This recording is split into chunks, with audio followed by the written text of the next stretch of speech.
Alright, so start off with a fuck you, Marco. Do you really think I'm going to read out all the flavor text for every rush card? Yeah, I probably will, but fuck you. Alright, so what we're doing today, we've got some box stuff to look at. We've also got a little bit of skill leaks to look at. And we've also got some bundly stuff. Not sure if we had any, I think that's everything though, right? We had some bundly stuff, some leaky stuff, and the actual box. Oh, got some animations we can look at too, which are technically part of leaks, but yeah. E. What do you mean, E? Why is my window so small? I can't read the chat. There we go.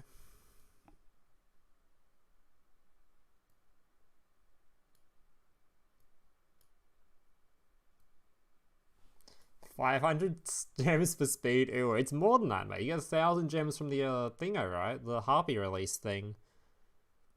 1,000 gems from that too. Dude, I'm gonna have like 7,000 gems. I'm excited. Because I'm gonna put all to waste into a format that's probably gonna get me 0 views. But that's not the it's not the issue here. It's on Psychics to be good, you'll be waiting a long while, buddy. There's 3 months between every rush box, and it ain't getting any better from this one.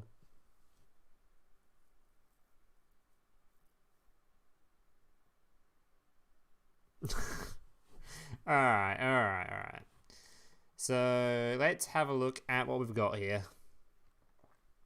So we've got some drop rewards to look at. We'll start with them first because they're easiest, I think. Then we've got some leaks to look at, which I think we should go through the skills before we go through the cards, because otherwise just give us context and reading through the cards to see if there's anything good in there. And yeah, then we check out these leaked cards, which I assume might be some level ups in there maybe. I don't know what's that's about.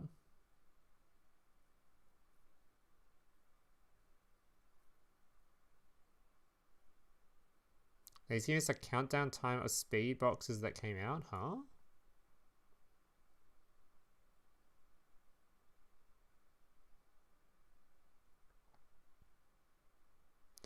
Alright, so let's have a look. So let's start off with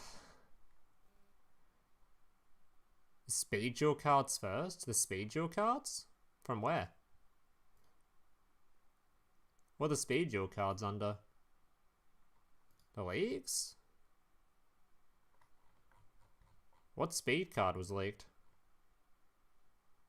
Oh, the Madolche leak? Is this, okay, I guess we can look at that. Alright, there was a card trader update as well, where we got 2 brand new card trader cards to look at. They're very pog, guys. Just alright, first we'll start off with the rush card, the Arabi. Fast on its feet, the dinosaur rips enemies to shreds with its sharp claws. Another 1500 beater for your dinosaur deck list, which we don't have yet. But from the leaks, I'm pretty sure there was a bunch of dinosaur cards, so maybe they're hinting at some sort of a dino deck or something being introduced at some point, including Mr. Little D, but we'll talk about him later. Yeah, 1500 attack beaters, sure, we got like a billion of those now, so sure. And then we have the actual new card to talk about. Madolche Fresh Sistart.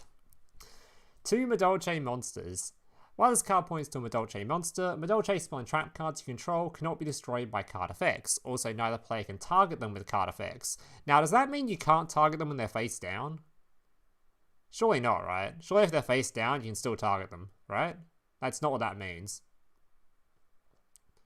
If this card on the field be destroyed battle or card effect, you can shuffle one Madolche monster from your graveyard into the deck instead.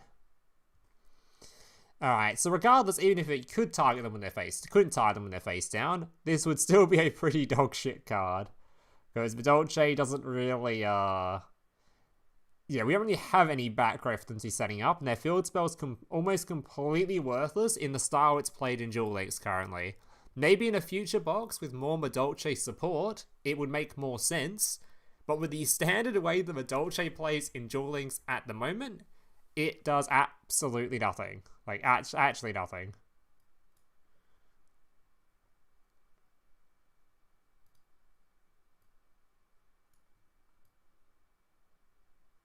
So face down, yeah, I didn't think so. But yeah, currently this will do literally nothing. In the future, when we actually have some Madolche stuff that is actually like face up on the field, isn't just the shitty field spell, it would do something. But at the moment, this will do literally nothing. Like, actually nothing. But in the future, might do something. Alright, that's enough of the speed stuff. We're here for rush content. Okay, this is a rush stream. Okay. On to the leaked skills, I reckon.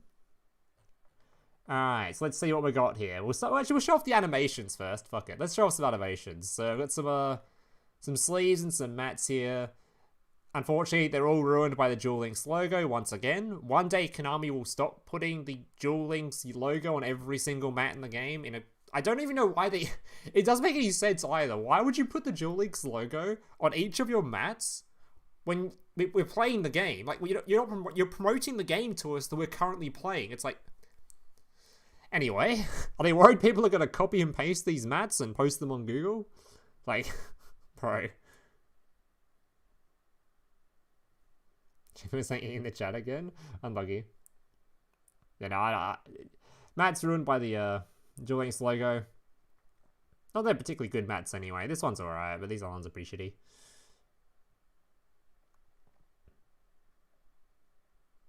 shitty. In case you're confused with Pokemon, just realize I had the Pokemon tab open at the top. We can talk about this later too. Pokemon's getting their own, like, sort of Duel Links game equivalent, which looks really fun. Maybe we'll talk about that later. Alright. We've got some stuff going on here, some sleeves. This is a bundle card we'll talk about later. Some more stuff, and then we have some animations. So let's see what we've got going on here. So, Supreme Machine Magnum Overlord. Alright, what's this dude look like? God, he's loud.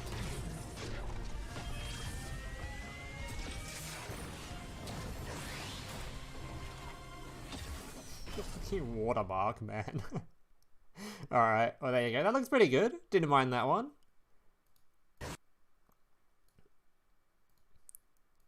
Yeah, let me play it again. Yeah, good sort of Power Rangey feel to it, not bad. Alright, then we have this one. This is the YG... I still don't know how to pronounce this thing. Why is it spelt so weirdly? The YGGDRAGO. Looks like a bad Zeus, true.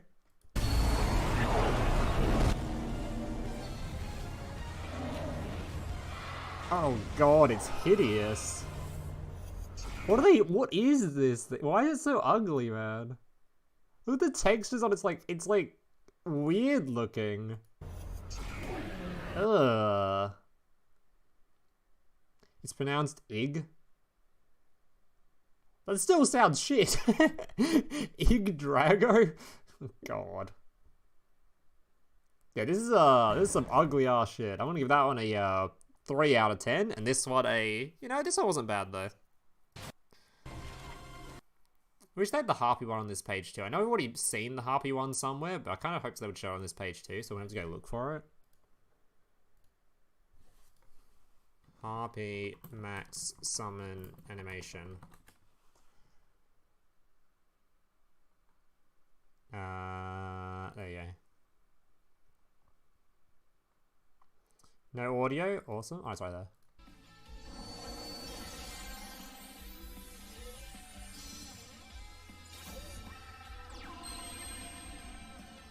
Oh wait, there is no animation.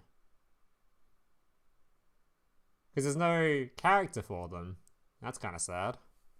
The Harpies might have actually had the good animation. That's tragic. Alright, never mind. Okay, Harpies get screwed. Alright, moving on.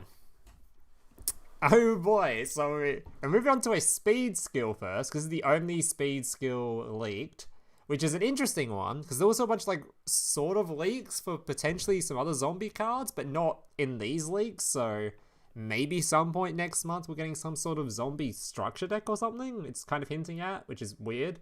But anyway, Red Eye's Undead Reborn. During this duel, you cannot normal or special summon any monster from your hand or deck except for level 4 or lower dark zombie type monsters. So this was a little bit triggering because this skill had been leaked earlier, and when it was leaked earlier, it did not specify normal. So you could play things like your Solitaire to search Unizombie, you could play your Gazuki to send your stuff to Graveyard. You can't do that anymore with this skill, which is going to make it a hell of a lot less consistent than we thought it was. So it wasn't off to a good start post-leak, but we'll keep going. The following effect can be used once per duel. Send up to 2 level 6 or lower zombie type monsters from your hand to the graveyard, then set 1 Zombie Reborn from outside your deck to the field. Send 1 Red Eye Zombie Dragon Lord from your extra deck to the graveyard. That monster can be special summoned. Until the end of your next turn, you cannot special summon level 7 or higher monsters from your extra deck or graveyard except for synchro monsters. Is it Mizuki? Not Mizuki, Guzuki. This one. We can't use this guy to send zombies to graveyard, which was kind of triggering. Mizuki he's probably dark. No, he's Earth as well. He can't even use it. He can't even normal summon him either. But that's not too bad. So you want to discard with this one with the skill. The annoying one's the Gazuki one, because you can't normal summon this guy.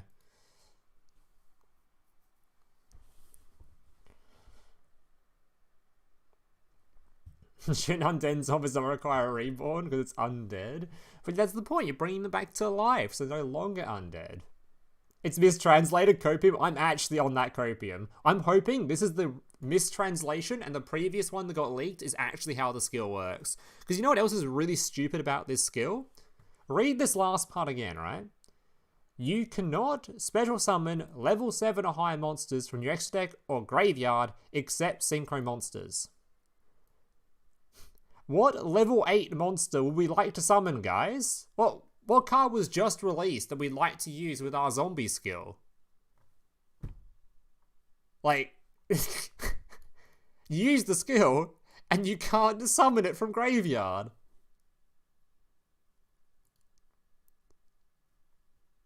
We're of course talking about Mr. fucking, what, I actually forgot his name, wait, hang on. It's Baldercock, right? Mr. Baldercock, wherever he's at. Where are you, Mr. Baldercock? What? Hello? Boulder. Am I stupid? What? How do you spell this stupid card's name? There it is, this one. This one, this guy. Anyway, this card, we actually can't summon with the skill if we use the skill. We have to summon this thing before activating the skill, otherwise we can't summon it. How stupid is that for a skill design based for a zombie deck that we can't use our brand new ultra rare in it? All we can is just, you can't use it on turn 1, or you can't use it unless you use it before using the skill? Isn't that just like really stupidly designed? Like awfully designed that we don't get to use our new cards with it?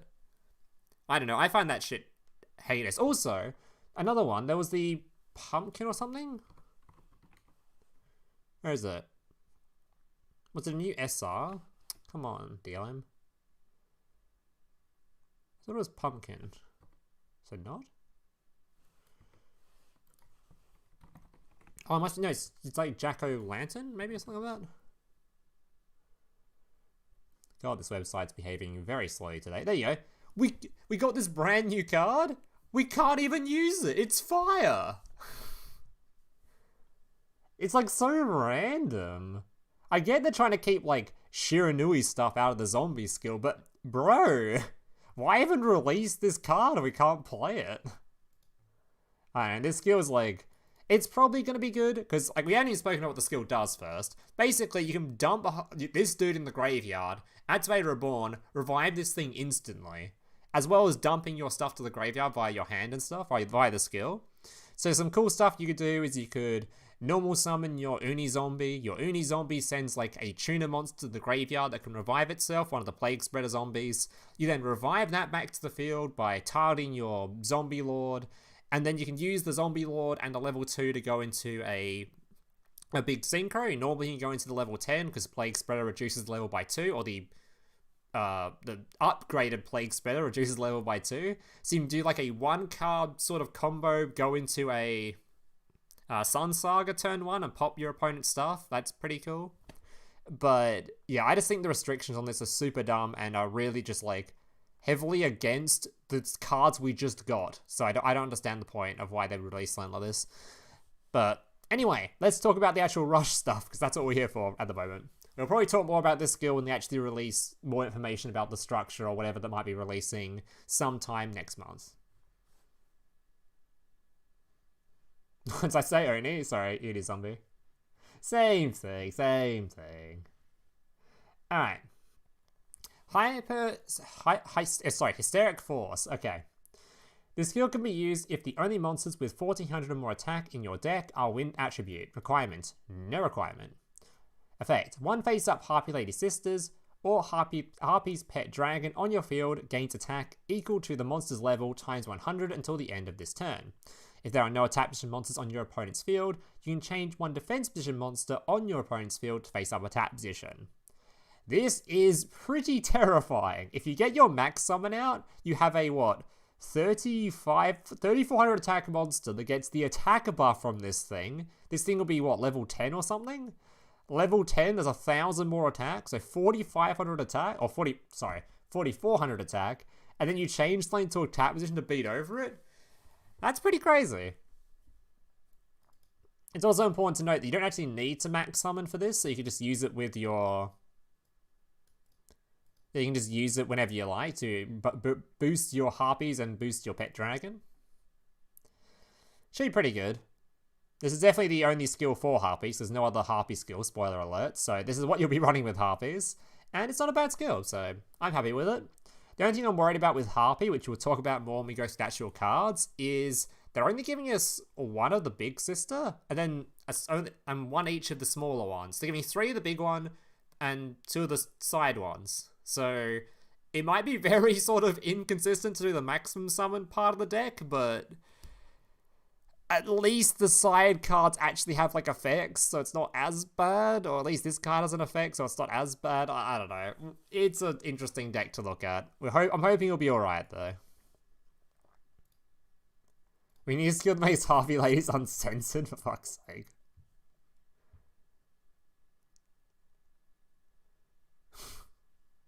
Yeah.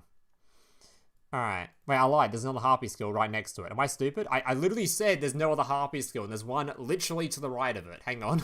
I didn't know this skill even existed. I'm so stupid. Alright, the skill can be used if there are 3 Harpy Lady Sisters in your deck. Requirements. On turn 6 and onward, show an wind attribute winged beast type monster with 2100 attack and 0 defense to your opponent.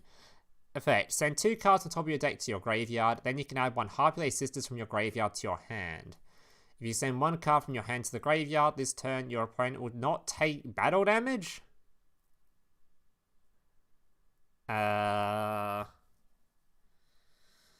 mean, this skill just seems way worse than this, other than the fact that it's adding like some consistency, but I don't think we're using this one because we already have a winged beast that can add stuff back from graveyard to hand, and you can already use the legend spell as well. So there's going to be 4 cards in your deck that can do exactly what this skill does without the restriction of turn 6 and onward, and we get an attack boost if we use the other one. So probably not using the skill.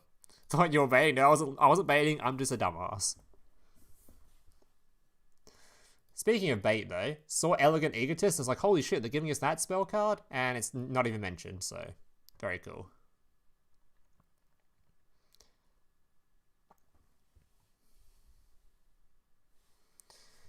Alright, a lightning trigger. The skill can be used if the only monsters except level 4 monsters in your deck are Thunder type. During the turn, you normal or special summon a level 7 higher monster with 1600 or less defense, face up. Decrease the attack on face-up monster on your opponent's field by that monster's level times 100 until the end of this turn. You can tell they were getting very prepared for maximum summoning with a lot of these skills, because they're all aimed at just reducing based on level, and maximum summoning has obviously really high levels. Then you change one type of monster in your opponent's field to face up defense position. Alright, so not bad, just reducing attack, similar to how like Red Eye stuff does, so sure, I guess. Yeah, not really much to say about that one. Seems like an alright skill. No like consistency boosting stuff or anything there, just a nice little attack reducing thingo. It can help get over maximums if the deck list has trouble doing so. Yeah, and changing barrel position as well allows you to do lethal damage. Get over like the stalling stuff. I think they've also added these skills on purpose. Like, 'cause a lot of these skills are going to have this sort of thing on it where they change battle position. And I think they've added these like to make it easier to get through certain fields. So a lot of like stalling can happen in Rush Duel at the moment. So being able to like change from defense to attack or attack to defense can really help with that. Can you consistently summon maximum? That's the question. I don't know. From my understanding, looking at the stuff, it doesn't look super consistent, but I'm also not a Rush expert. I'm also a bit of a dumbass when it comes to Rush, so can you consistently summon it? I mean, we're literally gonna have to wait and see. I'm not super hopeful for consistent summoning, though, I'm gonna be honest. But hopefully it isn't too hard. Alright, Beyond Curiosity. As stated at the beginning of the duel, the only monsters in your deck are Cyberse type. Add 3 Zeptron and 3 Picotron to your deck. Then send as many Femtron as possible from your deck to the graveyard. During this duel, each of your opponent's end phases, 1 max monster on your field loses 600 attack as long as it stays face up. Alright, so this should make it so that it's easier to get out your boss monster, because these cards are a bunch of draw cards. You've got your... you can have no other monsters on your field. You can send this to the graveyard, draw 2 cards, and then place 2 on the bottom of the deck. We've got your Peacock, which can send cards from your field to the graveyard and draw 2, then send the top 2 cards of your deck to the graveyard, as long as you have the Femtron in the graveyard, which I think the skill does for you. Yeah, so you've got a bunch of draw going on here, and obviously in Rush Duel, there's no normal summon cap, so you just summon your Zeptron, draw 2. I don't know. I guess you can't even... You have to have nothing on the field there, right? So you have to just draw into them. Yes, you summon this thing, send this card to the graveyard, draw some cards, then you summon this one, send it to the graveyard, draw some cards, and you just hopefully just chain them into each other, because they're not once per duel or anything. So you just hope to chain into them, and then just draw a bunch of cards, and pray to God you hit all your maximum monsters. That's sort of the goal. No Femtrons around. So this skill's meant to synergize with a Thunder Boss? This one? This one, yeah, sure. Not this one. This one's meant to synergize with Mr. Cyberse Man, Mr. YG blah blah blah thing. I think. Maybe it would synergize with all the Cyberse stuff too, I don't know. But I assume this one's aimed at the maximum summon. Since it has the maximum summon restriction thing on it too. Yeah, I don't know. So far from just... It's hard to sort of like... You're playing a 30 card deck. The chance of seeing these guys isn't exactly super low.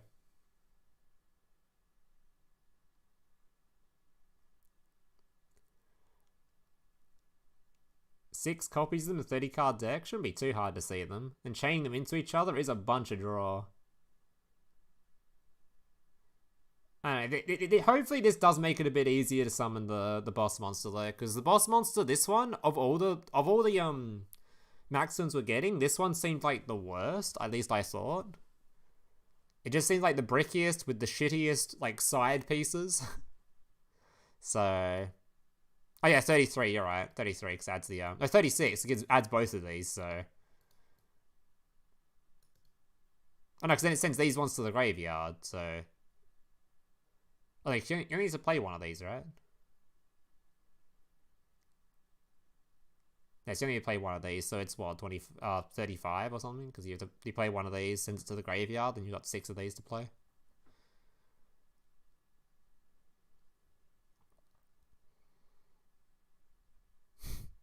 Actual photo grade, yeah.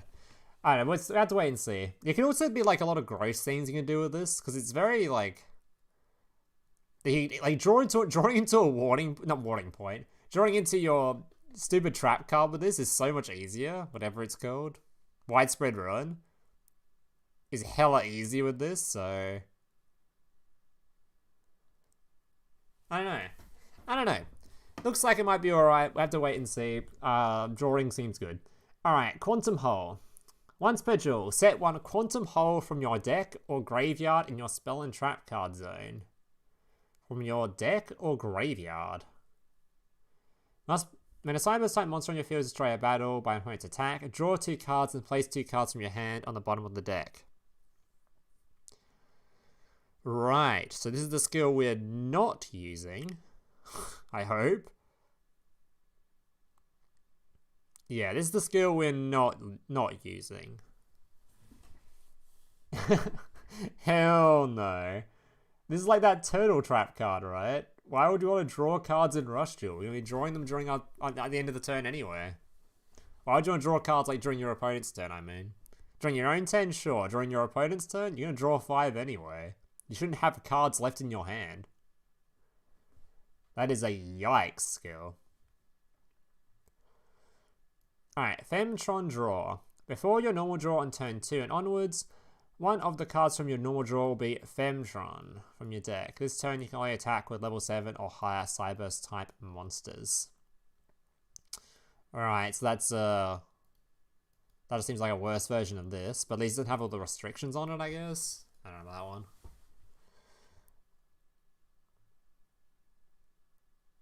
I don't know why they make 2 skills based around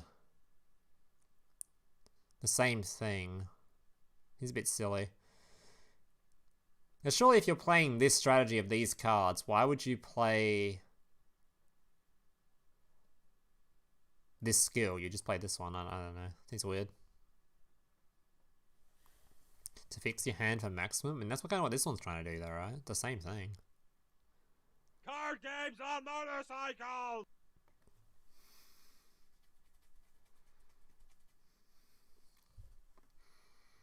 Guarantees your Cyberse engine. True. I don't know. Maximum Ragnarok.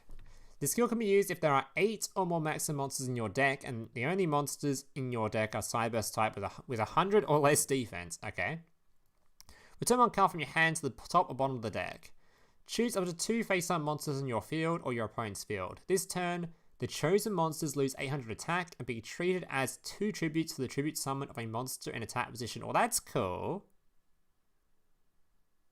So you can either use it on your opponent's field, or you can use it on your own field to either lose attack or have multiple tributes for a tribute summon. That's pretty cool. Okay. It's kind of weird though, considering I don't think you're meant to. You don't tribute summon with maximum summoning, right? So it's kind of odd, but I guess a lot of the pieces you can just summon by themselves just to beat over your opponent's shit. Seems pretty good. 2 tributes for a tribute summon, huh? So what are they? What are these? Are these Cyberse type? What Cyberse types are we getting that are 2 tributes? Are we getting a lot? So of course the maximum summon is 2 tributes, if you're not maximum summoning. Soul Dude, whoever the hell this dude is. And these ones aren't multiple tribute. Alright, so I guess you're playing these guys as well if you want to use the big one. Alright, interesting. So you can either go for like a consistency approach for maximum summoning, or you can go for a summon of the bigger guys approach, which we'll talk more about when we get to the actual reviewing the big guys, because we'll review these guys in a second.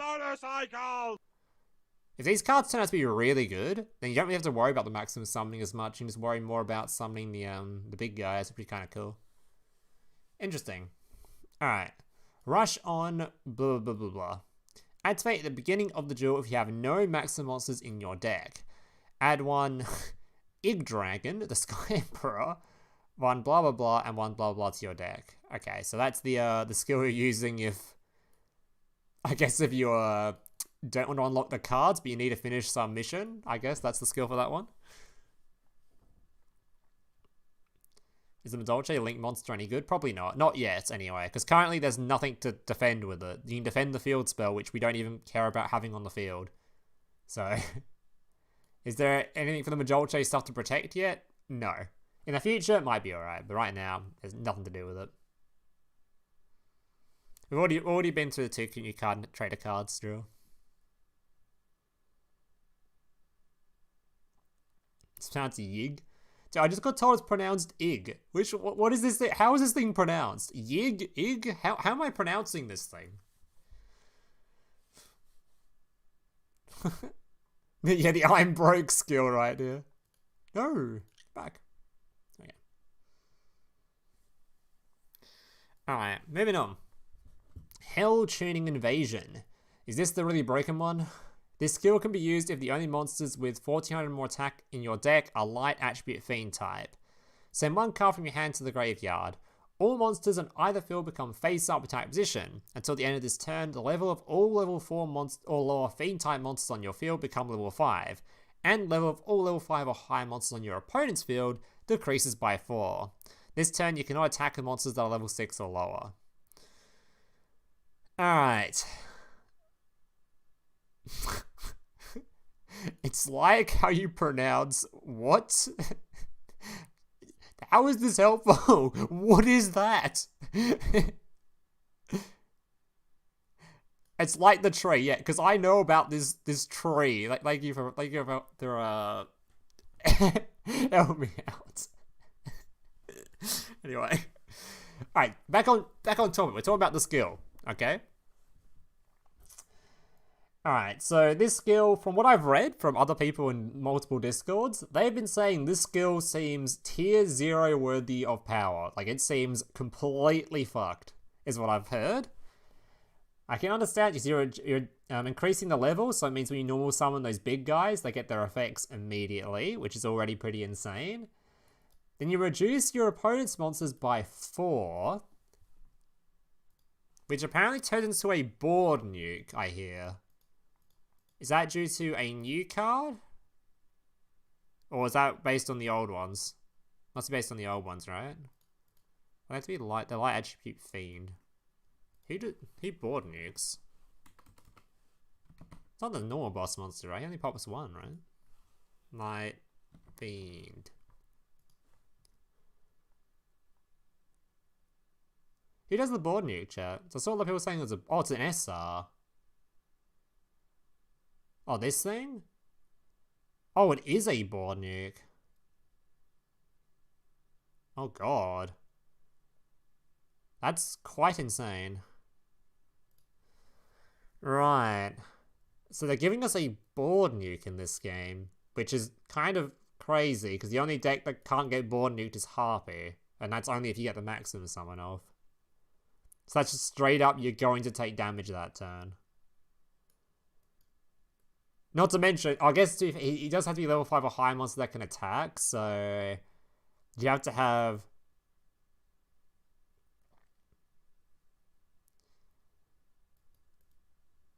Might not be that hard. It'd be pretty hard to OTK with it, like very hard, right? But doing a lot of damage, not hard. Yeah, this skill seems pretty fucked. This skill seems pretty fucked. That's heavy metal to pop maximums. Oh yeah, because it reduces the level 2 and this thing can pop level 8 or lower. Yeah, this skill seems pretty busted.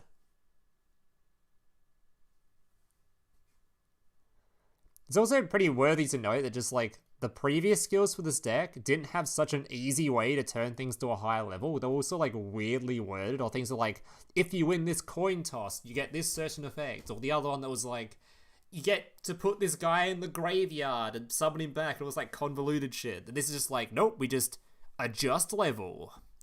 No coin toss required.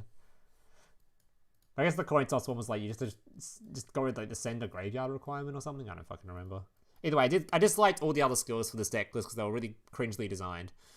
This one just seems like it might be really broken. How do I see though? By the way, these are like leaked skills, so there's a good chance that we don't actually get this skill and it's just sort of in the game files for later on. And I kind of hope it's that. I really hope it's sort of in the game files for later on. And we don't get maximum summoning on release just completely destroyed by one deck. Because that would be... There's no way that Konami would release a deck list and make it completely unplayable on day one, right? They wouldn't do something like that. They wouldn't release... Wait, it's already in the game? But you can already use this skill? It's already confirmed? Well, it's in the game, but it's not on, like... It's just in the game files, right? Just like how with the Lunar Light skill, they didn't give us the Lunar Light skill for ages, but it was in the game. Right? It's just like that, though, right? Isn't it? Oh, it's a lifetime mission? Oh. Oh. Alright. Well, we'll see. We'll see. I'm not the best to judge Rush Duel, so I could be a complete and utter moron reading this thing, but first glance I'm reading, like, oh, yeah, someone spends 15 turns trying to maximum summon out their YGGDRAGO, and on their 4th turn they finally summon out their boss monster, and it dies immediately, and they take 1 billion damage in response. That's crazy. Anyway, maximum Overlord. This skill can be used if the only monsters with 2100 or less attack in your deck are spellcaster type or machine type. Send one maximum monster from your hand to the graveyard, okay? Place one monster from your hand onto your field in face down defense position. Its battle position can't be changed.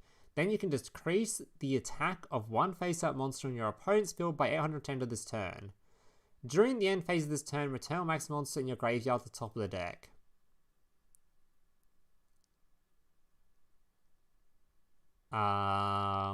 Okay, is this synergized with the monster or something in some way? I don't get the skill. Is there a reason you want to use this? Do you want to put a maximum monster in your graveyard for some reason or something? So I don't really understand the point of the skill currently. You set a monster and you reduce attack, which is like, why are we setting the monster? Is there a reason for that too? It's not like in standard speed duel where there's actually a reason to set monsters because your opponent might activate a floodgate trapper or something, you know? We don't have that sort of thing in the game, so why are we setting a monster and why are we sending a card to graveyard? XDD Shrug. Oh. I see. I see. Moving on then. Moving on. Embodying absolute curiosity. Use an empty space in a Rust Duel.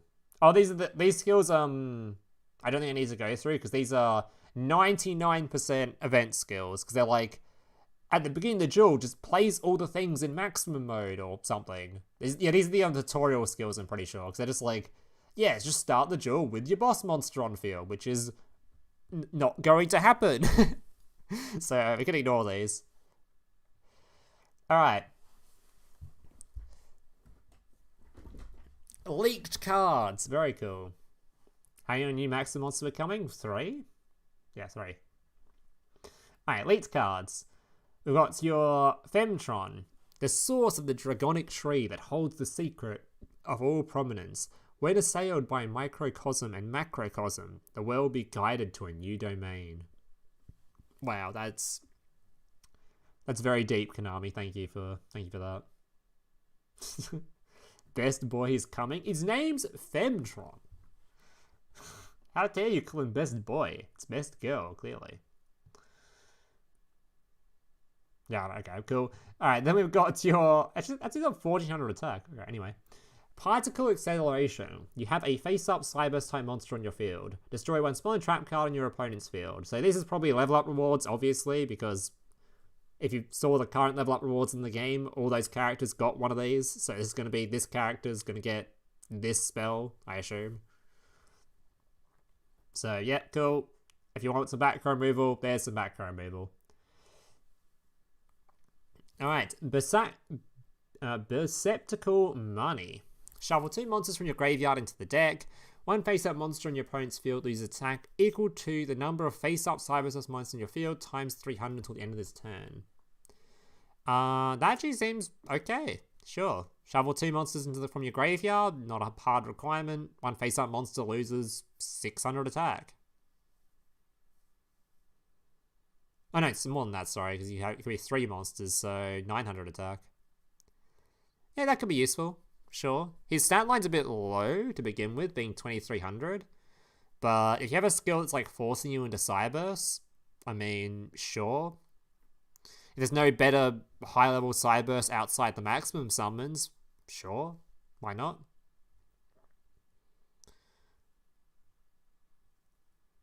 Oh yeah, the skill makes this a 1 tribute as well. True. Good point, Marco. Yep, cool. Sounds good. Little D. Yo, this Tyrannosaurus's tots got a terrible temper. There you go, there's your little D. And we're not going to make any jokes in the chat about this card. 0 jokes about they put me in the game. Okay.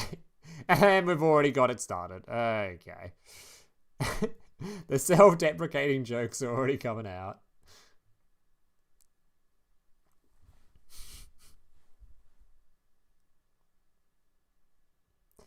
Alright. Megazola. Nothing stands in the way of this spite-covered dinosaur. Holy, he's got some red eyes too. God damn. So I guess this basically confirms we're getting some sort of dinosaur support at some point. This along with the card trader card, I'd hope. I'll tell you Stone's favorite monster? True. He's just like you for real. What do you mean just like me for real? You better say just like me for real, not you. That's not a statement people say. Come on, man. Alright. Super King Rex. During your main phase that you normal or spell summon this card at the top of your send the top card of your deck to the graveyard. Spell summon level 6 or lower dinosaur normal monster from your graveyard face up on your field. Okay, that's not bad. Tribute 2, bring back one of your tributes or bring back a big dinosaur. That sounds pretty good. It's not really going to do anything currently because I don't know, do we even have any level 6s other than this guy? So currently this deck won't do anything, but it looks like they're setting up for some sort of dinosaur playstyle at some point. There was no dinosaur character in the Rush anime, right? There wasn't like a Rex equivalent or whatever his name is.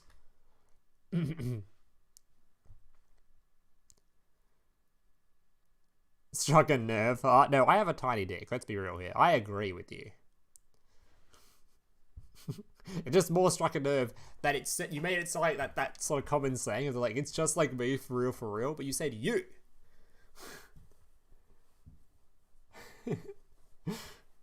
I'm just waffling. There's a Pog Dinosaur Maxim. Okay. Oh, there were 2 of them. Okay, so we get a dinosaur character at some point. It'd be pretty cool. The probs won't get added? How can there be 2 of them but they won't get added? That'd be pretty... That's depressing. You can't have 2 dinosaur characters and only one of them will get added. Or none of them will get added. That'd be fucked up. Alright, those are those leaks. Let's go look at some... So the 2 level ups now. We've got your Atron, which is...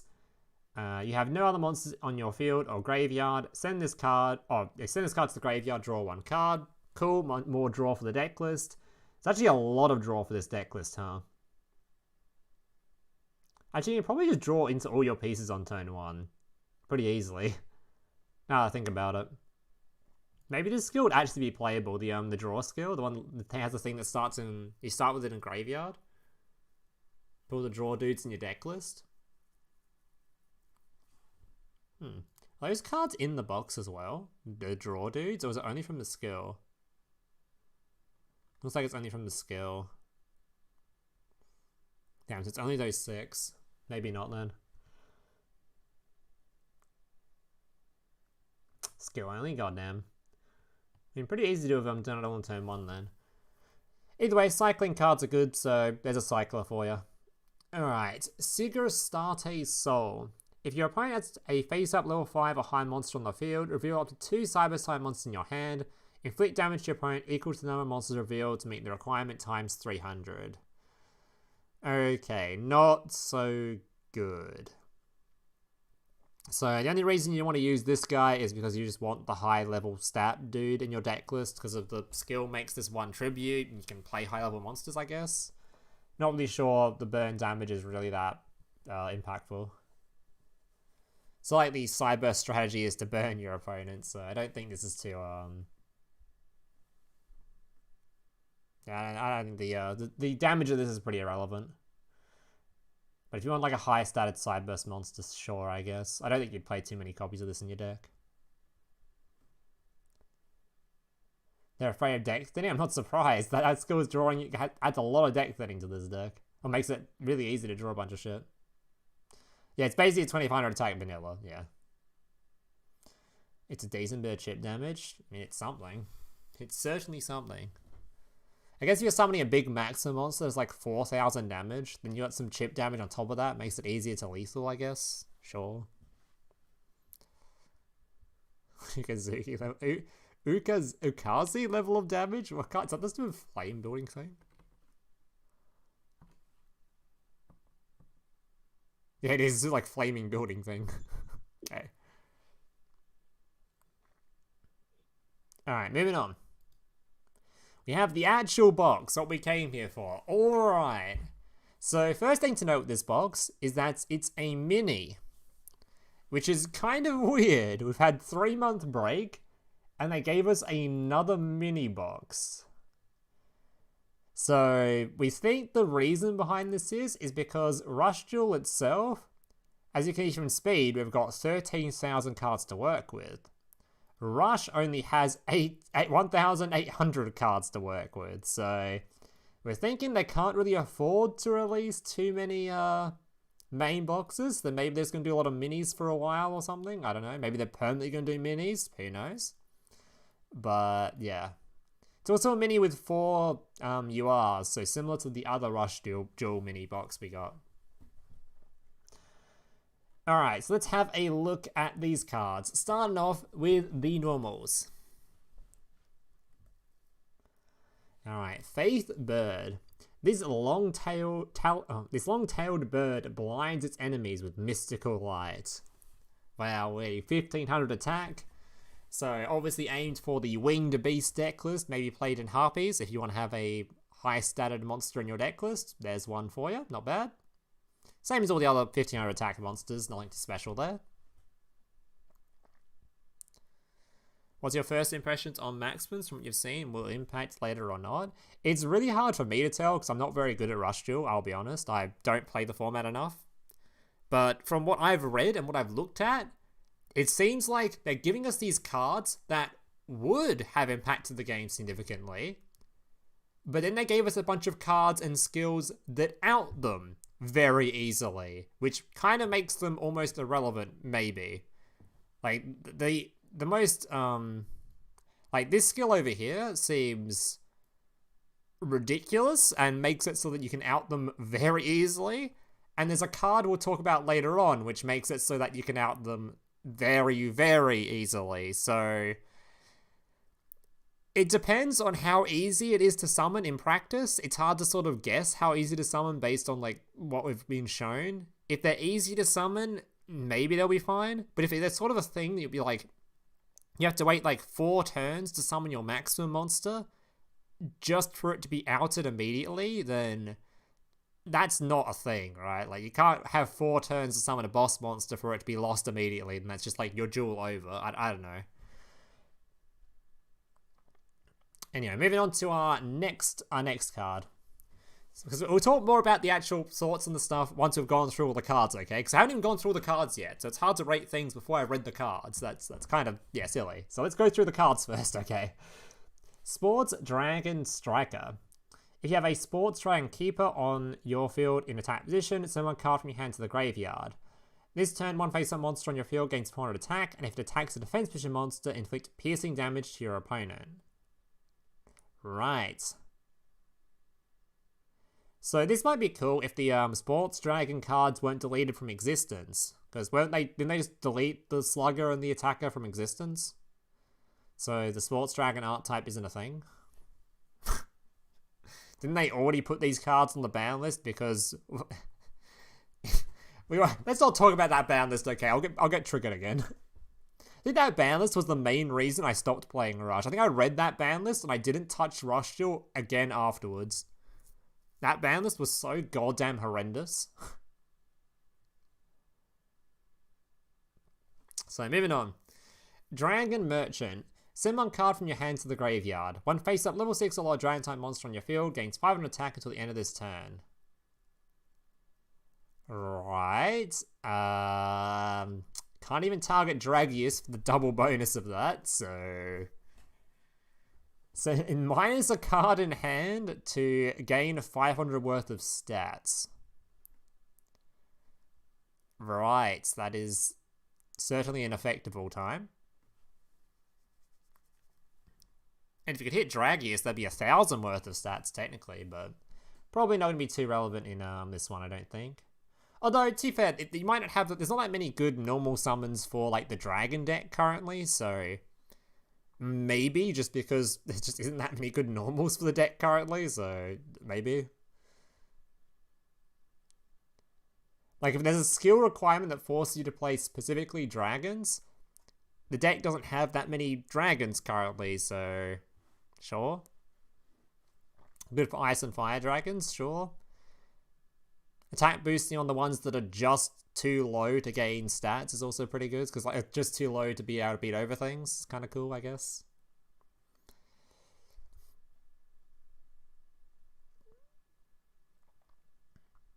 Alright, well, you've convinced me. Might be alright, but only if there's like a skill that requires you to play dragons, then you might play it.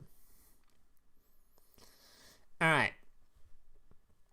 Quantum Hole. So we actually read this card already. This is the trap card, which we're not going to play because it draws cards during the opponent's turn. It's the equivalent of that turtle thing. Don't play this card. Alright, Typhoon. Capable of firing cannonballs from its mouth for long-range attacks. This creature is particularly effective in mountain battles. Oh, hey. The only thing I remember about this card is when I was a wee lad, I found a copy of this, or my brother found a copy of this inside like a bunch of like schoolyard building block things, like little children's building block things. It was like completely torn to shreds, and he grabbed fucking sticky tape and taped the entire thing back together. We had just like this taped up version of this monster. That's random ass story there, but that's all I remember about this card. And is it going to be useful? In decent defense, I guess, but probably not. Unless you really want to use Wing Beast that badly, probably not. Anyhow, guys, look at its mouth.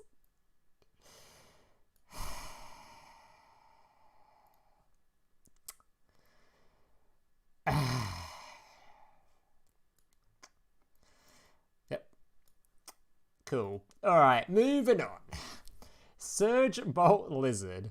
Materialized alongside a flash of lightning. This electric creature can zap through machinery to short circuit their being. Alright, so this is your 1500 attack lightning monster, right? And it's just a lizard thing. That's lightning. Alright, cool. I mean, stop. Alright, there's your 1500 attack lightning monster. Not much else to say about that one. Alright, Shrinker Shrimp. Alright.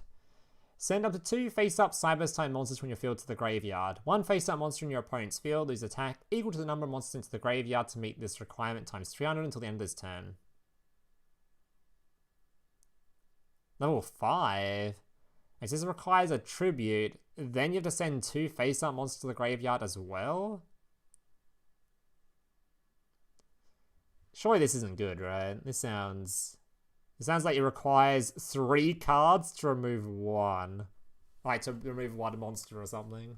Or 4 cards, including himself.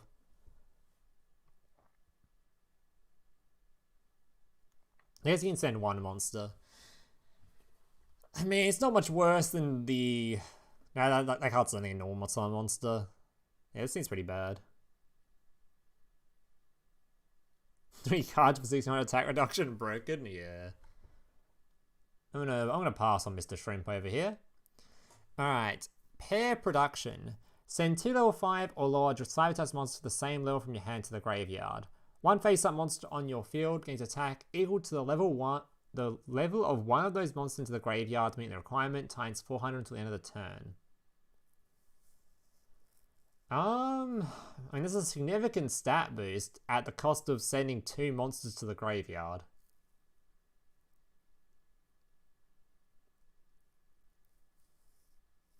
Times 400, that could be a lot of stats. It has to be the same level too, but if you send level 4, that's quite a lot of stats.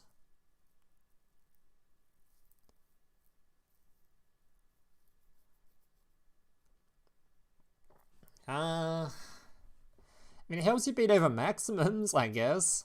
I just don't like the idea of sending 2 cards for this. That sounds...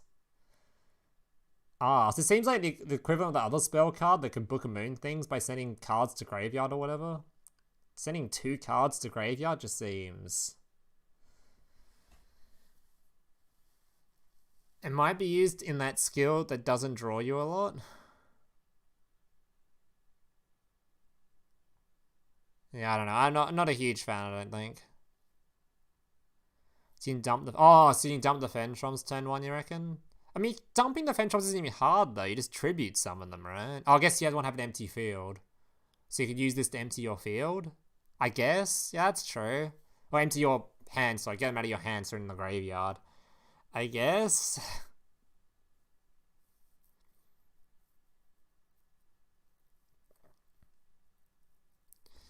No, I'm not a fan. I'm going to give it a solid. I don't think I'm going to play it. Alright. Reset Runner. So the top card of your deck to the graveyard. Holy! I could shuffle my deck? That's crazy. God damn. Shuffling my deck? That's...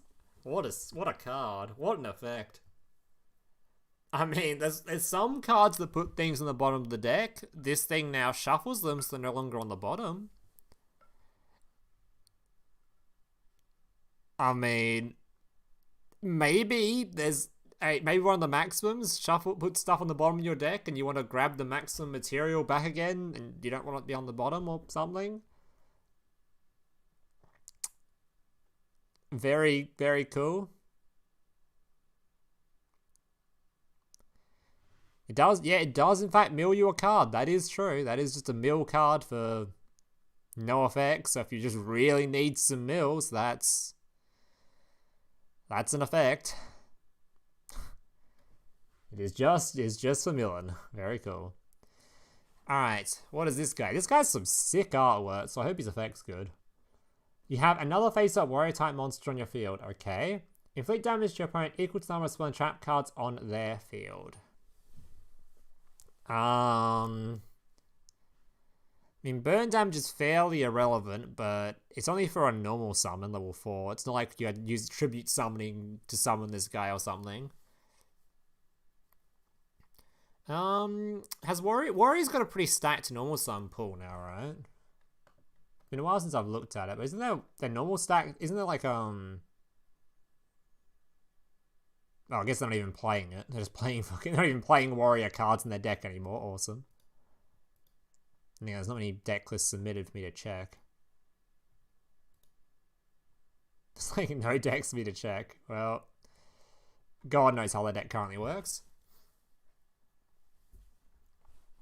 Sure, if there's not really that many good normal summons for the Warrior deck at the moment, sure, but I don't think that deck list is that down bad for them at the moment. I think the last box gave us like a piercing one or something as well. Like, we've already got some cards to summon with this deck. So they'll fall for the spell.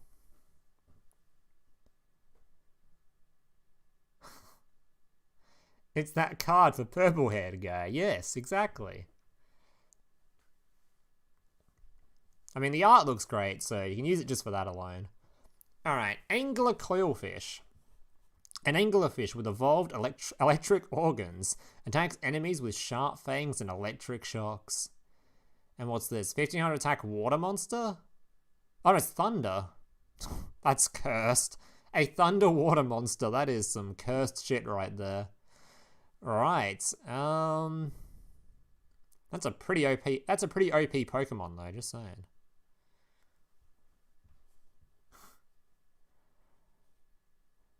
I mean, it's just a 1500 attack monster for thunder, sure.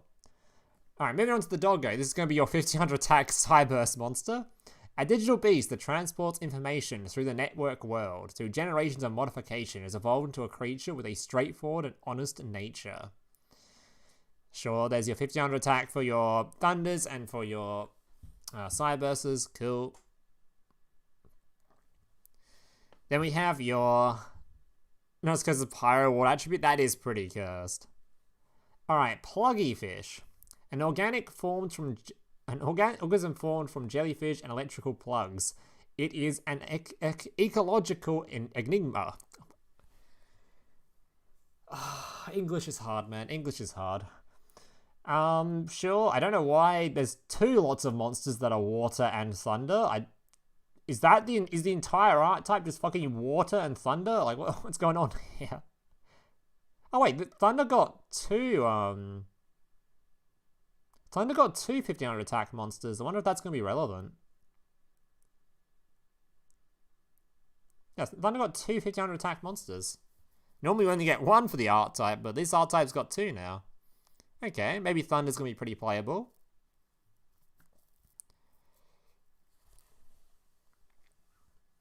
Use Thunder Dragon support XD. They're a separate Thunder strategy? Oh. What?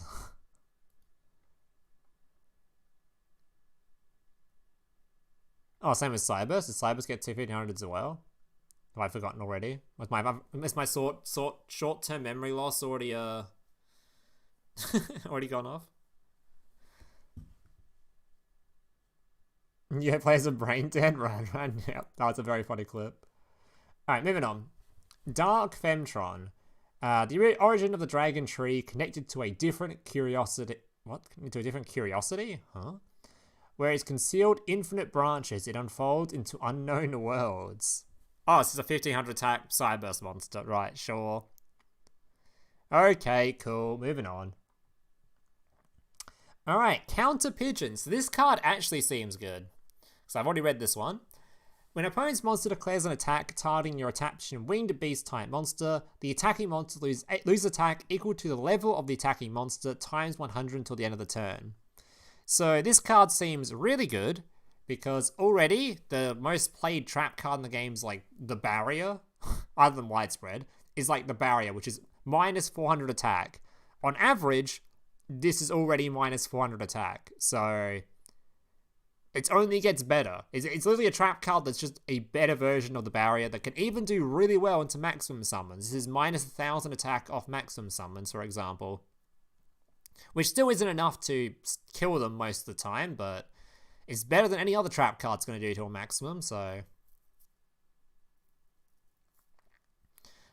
Condor support? Yeah, Condor support or Harpy support, which is probably what it's more aimed towards. But yeah, I suspect to see this, we'll see quite a bit of play for Harpy. It seems like a really good, But the wing beast attacks are quite low for the tributes, no? The wing beast attacks. This is the attacking monster lose attack based on the attacking monster's level, not yours. So your opponent swings into you at level 7, they're getting reduced by level 7 worth of amount, not based on your Harpy. If that's what you're asking. Or you're asking because like the Harpy's only like 2100 attack? Because 2100 attack minus the with this thing on top of it, it's going to defend your Harpy. Maybe not against a maximum summon, for example, but against like other things, you'll be fine.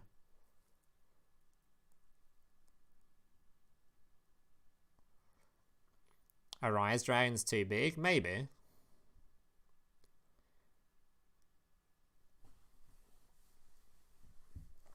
But yeah, that kind of example though doesn't really matter too much because we're already considering that the Barrier seems a lot of play when those problems already exist and people still play this card. Like a Rise Dragon already outs half the game with the Barrier included in it. So it's just yeah. If that gets played, then this thing gets played. Well, it's basically my understanding.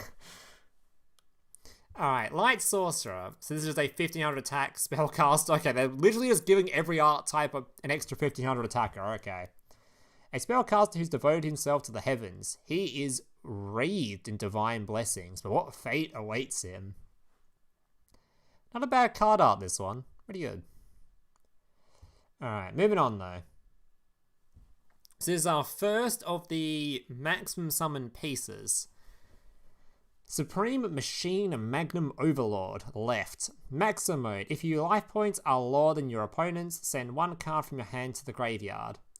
This card gains attack equal to the difference between your life points and your opponent's life points until the end of this turn. Okay. So this can boost your maximum attack by a bunch, but the downside of this card is it's just a 800 attack just tribute fodder, I guess, until you get your maximum mode going. Because he does absolutely nothing by himself. Absolutely nothing. Once you do get him out, that is a fairly significant attack boost potentially to a monster that already has a significant amount of attack. So how big is this big one actually? It's like what? It's already 3500. Then you get the stat boost on top of this of God knows how much, depending on the difference in life points. So, not bad, but only good once you maximum summon. It has like no effect until then.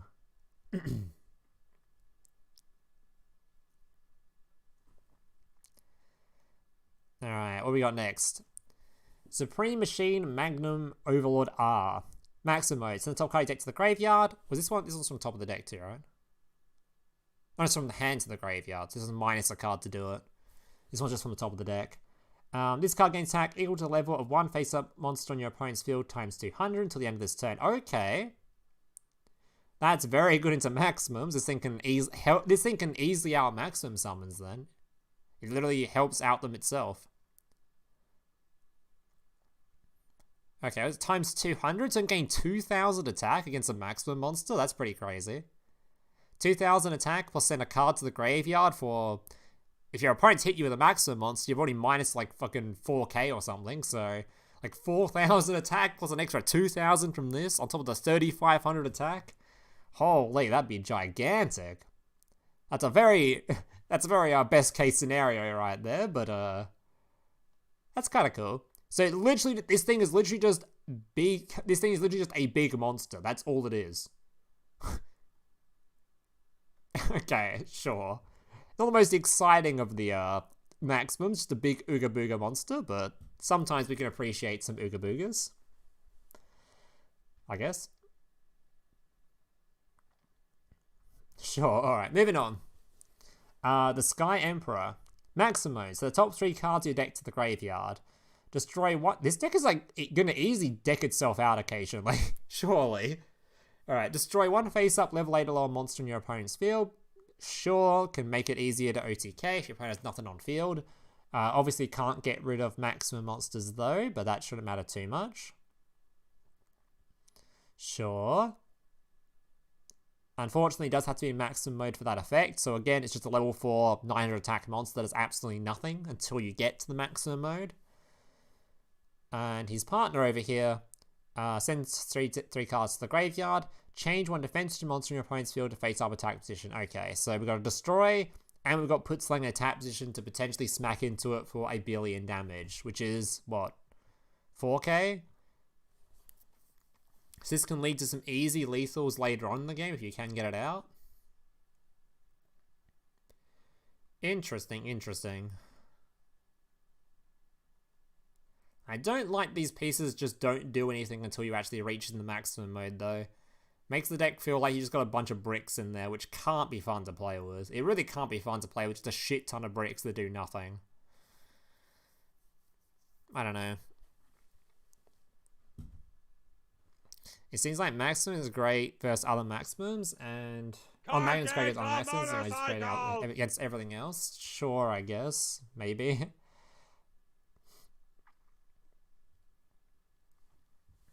I don't know.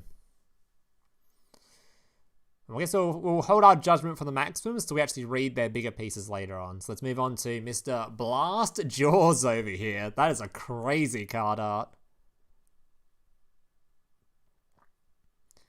As well, all the nail cards cycle the hand. Well, you hope so. You hope the deck has some cycling, otherwise you're literally never going to get a hold of any of these dudes from your deck in the first place. No idea how this deck gets its maximum summons. We have to, hopefully there's some consistency cards later on or something for this, and you're just hard drawing these guys. Alright, Blast Jaws. If your opponent has 1 or less cards in their hand, shuffle 1 Thunder-type monster from your graveyard into the deck. 1 face-up Thunder-type monster on your field gains 400 attack at the end of this turn. That's actually not bad, as on average, your opponent will have 1 or less cards in their hand. That's actually not bad. Read the bigger pieces, read those later on. Save the best for last. You can't be going through the ultras early. Yeah, I'm worried about if you can't pull 3 within 2 to 3 turns. That's what I think most people are worried about.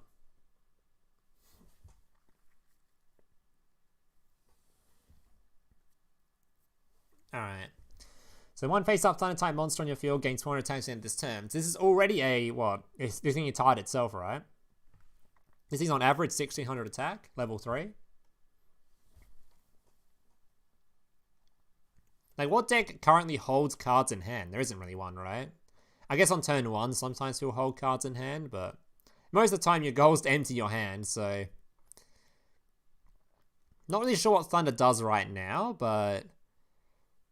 Not a bad addition to the deck list at all.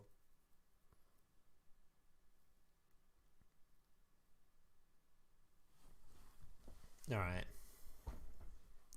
Moving on. Vazuza, the king of mythical winged beasts. Alright. Mythical beast with 2 pairs of wings. It has been safeguarding the royal city in silence. 2000 attack, level 6. God damn. I guess it's just not that... I mean, we've got so many other... The Harpies themselves have already got better stats than this, right? And they're all level 5. There's no way this sees play, right? Shouldn't this only be a normal rarity? Surely. I guess this is a beast monster. It's not winged beast. It's not meant to be used with Harpy. Just a wind beast. Is there any reason for this card to exist? Is there anything to play it in currently? Not really, right?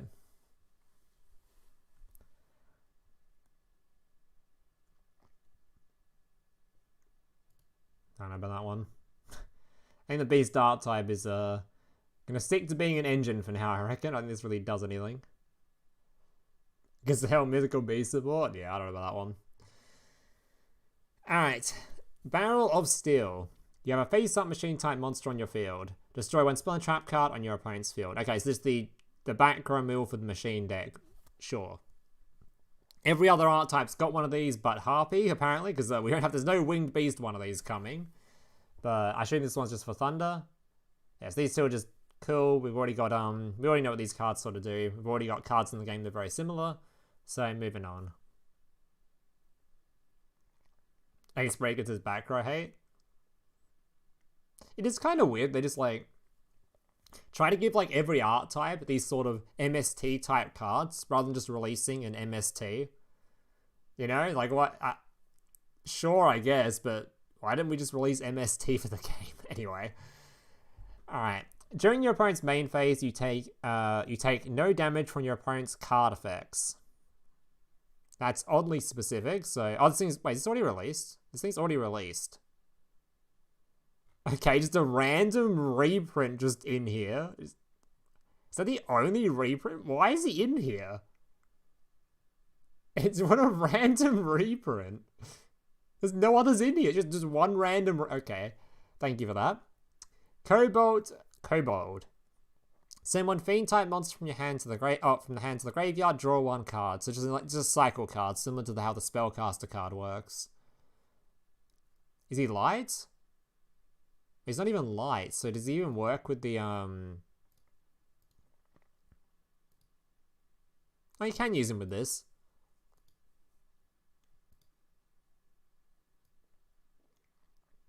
Yeah, this thing specifies just Fiend. So that's pretty good. Cycling card for your deck list over here. The Tribute Summon doesn't require... I'm actually just curious. The Tribute Summon doesn't require like a dark, does there anything? No, you can just use this guy. He's not 4100. Oh, does it have to be 4100 to gain these stats? Or...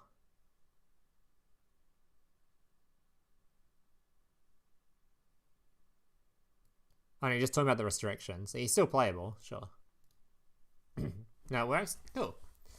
Alright.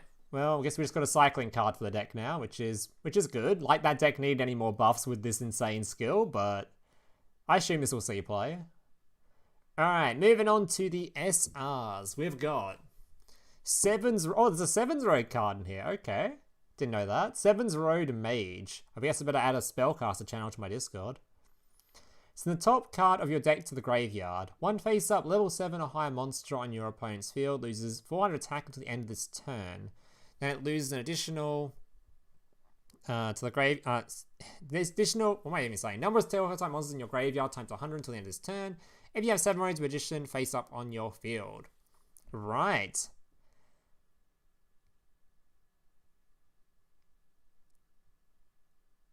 In short, it's a great Tribute Summon card.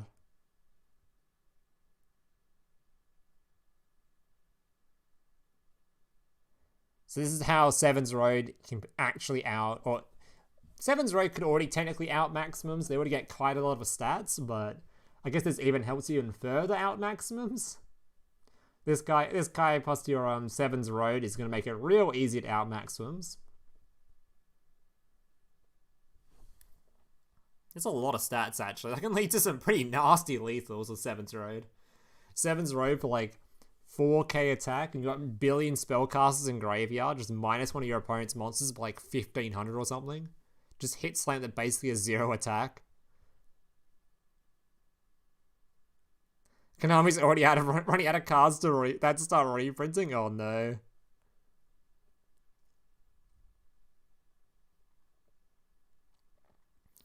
Yeah, spellcasters do be nice. Not bad, not bad. Okay. Royal Rebels Invasion. The most impactful card from the box, most likely, and it's not even an ultra rare. During the turn, you normal summon this card by tributing 2 level 5 or higher monsters. Destroy all face-up level 4 or lower monsters on your opponent's field. Very important to note, we read a skill earlier. That makes your opponent's entire field level 4. Or potentially level 4. Or lower than level 4 anyway. So only things that are higher than level what? Higher than level 8 are safe. So only maximums are safe from this card's board nuke. Everything else just gets nuked. Yeah. Board nuke and then 2300 straight to the dome.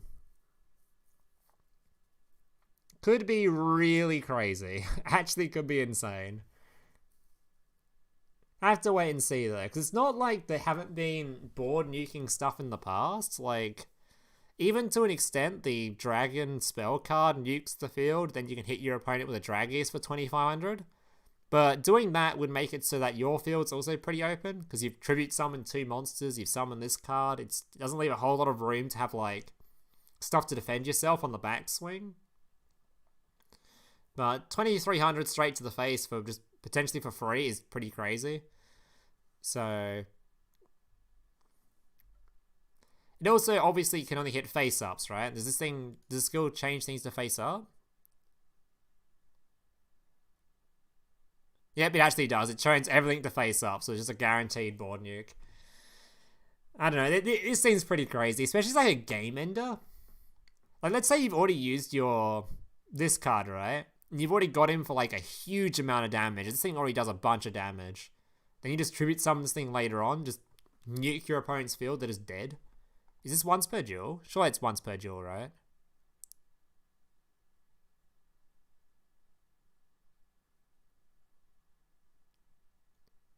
Oh, it's not even once per duel. You can use it multiple times. Right. I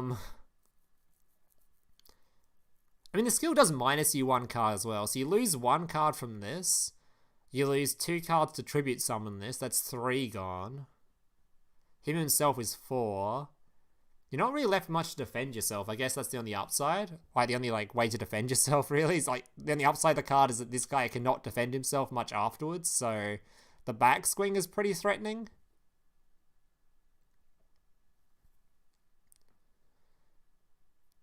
It's interesting. I'm curious to how if this deck will be as insane as people have been saying it is. Now, that's something you're going to take a bunch of damage back at the end, but even if it's just like a 1-of in your deck, right? As like just the game ender is pretty crazy. Face down cards not destroyed though. Like we said earlier, there's a skill that says all monsters in either field become face up attack position. And then they are reduced to being lower than level 4. So, yeah, this card will be a guaranteed board nuke. I have to wait and see. We have to wait and see if the downside of being fairly open to being hit on the backswing is actually enough of a downside to stop this card seeing play. Alright, Talismanic Seal Array. Shuffle 4 oh, this card's insane. Shuffle 4 monsters from your graveyard into the deck. 1 face-up monster in your opponent's field loses attack equal to its level times 200 until the end of the turn. This card single-handedly makes it so that I am very scared of adding maximums to the game, because this card can target any of your opponent's maximums and they lose 2000 attack. So this means any deck you're currently playing, if you put this in there, you're going to have a counter to maximums. So if you know your opponent's on a maximum, you could set this card, or you keep this card in your hand and hold on to it. Then as soon as they summon their big monster, as long as they don't OTK you with like this guy, for example, which has 1 billion attack, as long as they don't OTK you, you can use this card, target one of your opponent, that monster, reduce it by 2000 attack, and you can easily beat over it.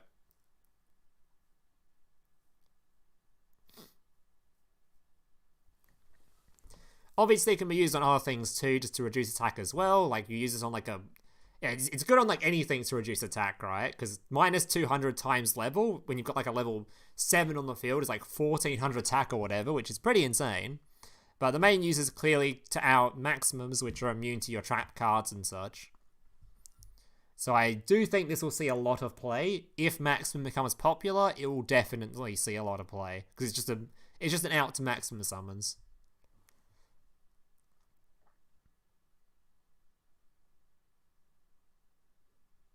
Oh yeah, and it recycles your graveyard too, so you just put your stuff back in your deck list. Very good for something like Harpies, which only has one or two only has like 2 copies of their Harpy cards, maybe. You could use this to shuffle those back into the deck list. That's kind of good. It is kind of weird that they've added so many outs to Maximums day 1. I was kind of hoping that Maximums will just become the meta for a while, just because, I mean, they're probably fun to play before they started adding like hard counters, but I guess they didn't want them to be like too broken, especially considering if Maximums did become meta, it'd be more than likely the best Maximum deck becomes the best Max deck, or the only playable deck, for example, maybe. So they're just like adding these sort of preemptive measures, but yeah. This card should single-handedly make it so that Maximums don't get too out of control. Outside of maybe getting FT or OTK'd by big dudes, which we don't know yet. Alright, then we have Stop Defense. Change 1 defense position monster on your opponent's field to face-up attack position. Right. If you're a Royal Rebel, you laugh at this because you can just do this for free.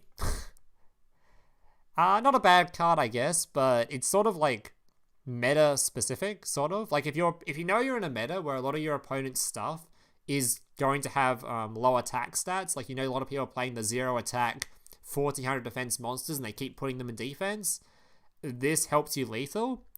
But we've currently already got Pierce in the game, so on average I'd say most monsters going to be played are going to have lower defense than attack, so you'd want to play Pierce over this if you had the choice, I think. Yeah, it's like a budget Pierce, sort of. It depends on like what's meta, right? Because if there's like, if a deck comes out that's playing those like 0 attack, 1400 defense monsters, you know, there's a bunch of them in Rush Duel currently. Things like this card here, for example, you know? If a lot of those cards came out, then this comes a lot better. But yeah. Pierce is probably a better card than this in most scenarios, I'd say.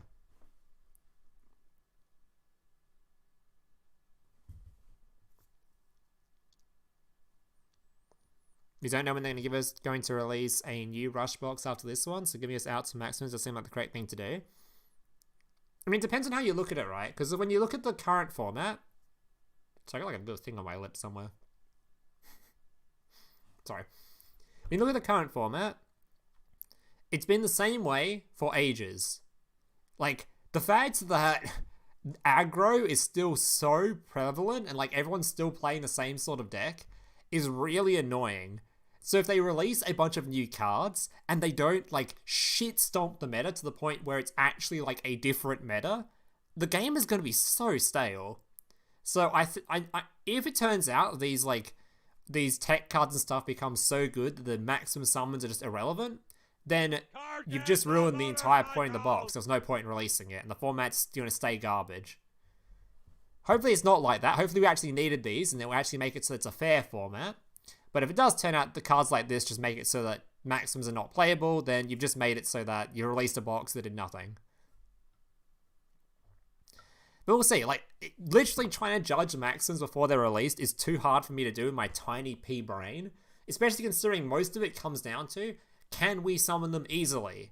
Which is something I have no idea about till I have the cards and I'm playing the cards. If I can't easily summon the boss monster, then it's dead. If you can easily summon them, then it's probably fine to have cards that out them, because you might be able to summon them multiple times a game, for example, you know? So it's all just like depending on stuff. Anyway, moving on.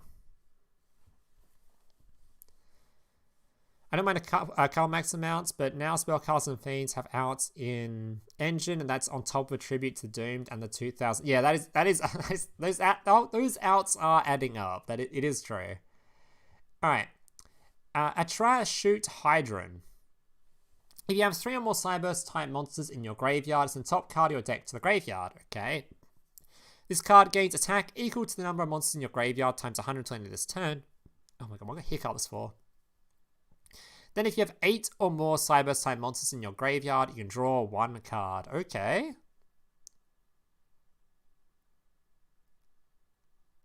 This seems pretty good. At 28, just a big statted Cyberse monster that gains attack and it draws cards. Although you have to have 8 or more Cyberse types. There's a lot in the graveyard, but based on the cycling this deck list does... Wait, you're so good to deck out with this deck, right? You're gonna need this thing to stop you decking out. This thing is like 8 cards in graveyard and you're still drawing? My god.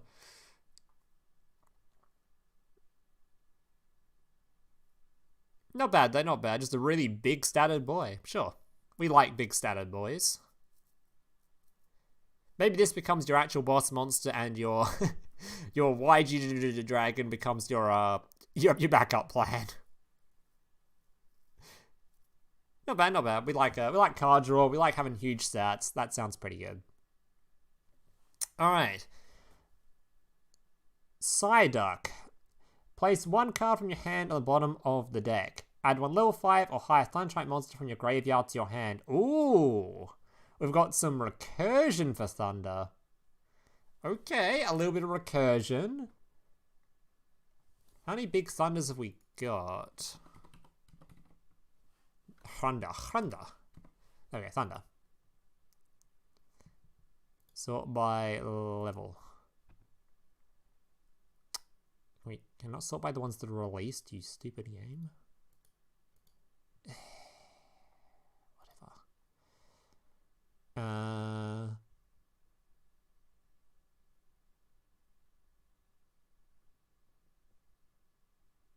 Oh, it's actually not that many. There's only 2. So recycles these 2. Have we gone through either of these yet? They're coming up. Oh, they're coming up. So we'll talk about them later. Literally the next card's one of them. So nice to have some recursion. Yeah, nice to have some recursion to bring back your boss monsters. Especially there's not that many of them. So this card is certainly a wide people happy card. That is true. Alright, let's have a look at our first target. Our Stormbolt Destroyer.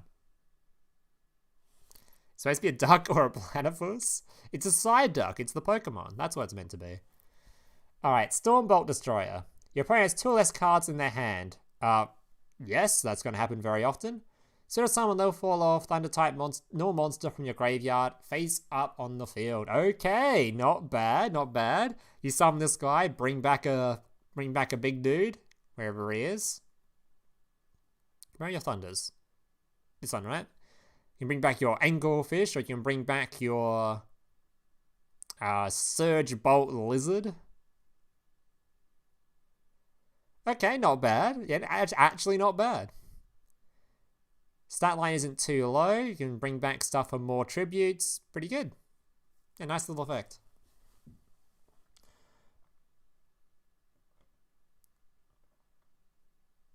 Not super convincing in the... Like, I didn't have, like... Because there's not that many Thunder monsters in the game currently. Unless this one's, like, super insane. We don't really have a boss monster yet, as this guy doesn't sort of fill the boss monster role. This guy sort of feels like the...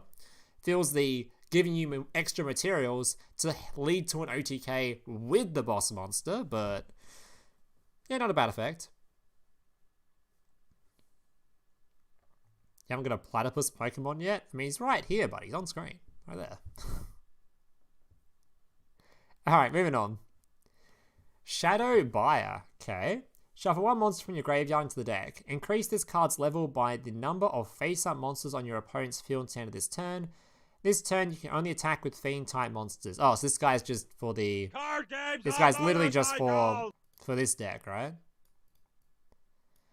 I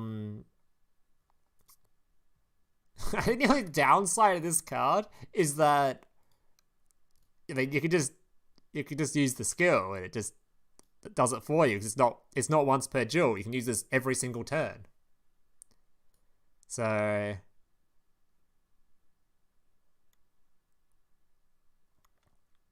I mean, yeah, you just use the skill and just the exact same thing. So, but I guess the skill minuses 1 card, so maybe when you don't want to send 1 card, you can just normal summon this card, and he's not doing that. So sure, Royal Rebel's getting even more support, like they really needed it with such a skill coming to the game. So not bad, not bad, not bad.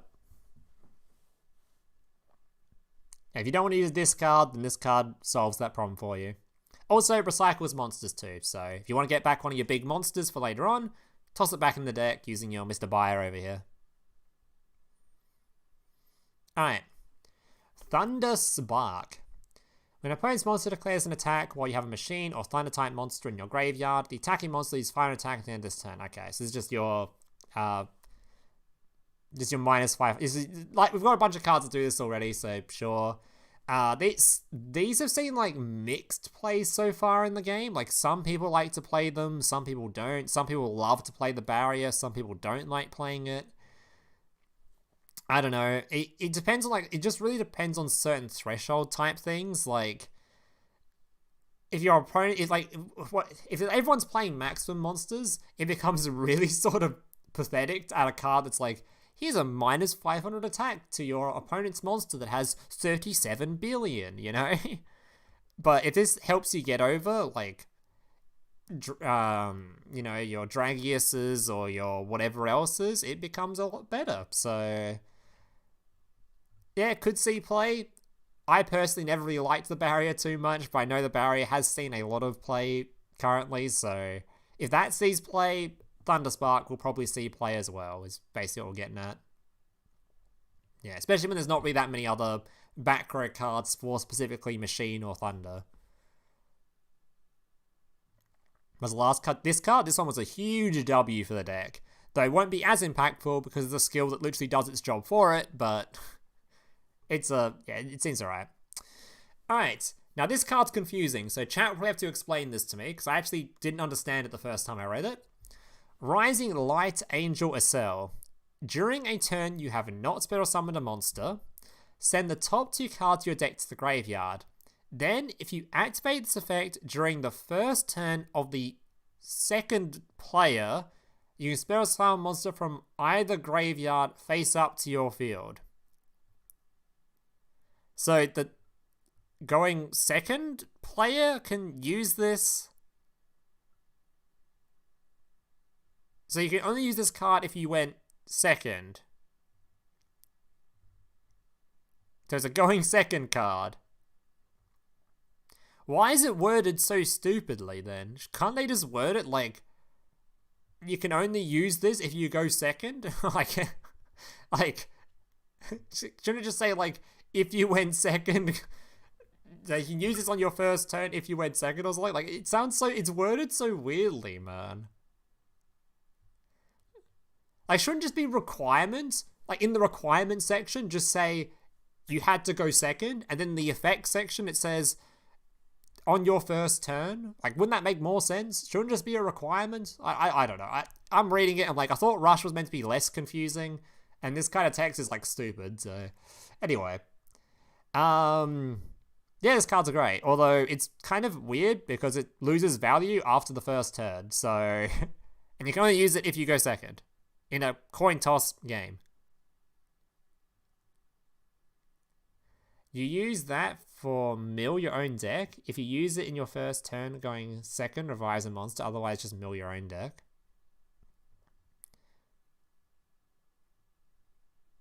Oh, so you're just going to use it for milling unless you go second, then you add stuff. Alright, well, I mean, it seems like a good card.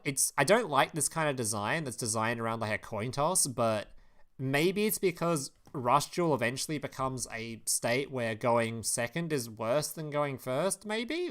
Maybe that's why it's a thing that's been printed, but otherwise, if like the format's sort of balanced, I don't really like coin toss design cards. I think they're shit. So it looks cool though. Like, it's got an alt art. I mean, that'd be kind of sick. Yeah, I mean, decks are like milling, cool, and has a bonus effect on top of that if you're going second, cool. I think the design's terrible though, so I think it's cringe. Alright. It seems like a 3-0. I mean, it depends on what deck you're playing too, because it's a fairy card, right? So it's like, it depends on what deck you're playing. This card's very new in the real game. Does the real game have like a going second problem or something? Is that why this thing exists? It just sounds so random to have like a coin toss card that's just like, oh, if you go second, you get a bonus. But the mills itself seem alright. So in a fairy deck, you're probably like 100% going to use this.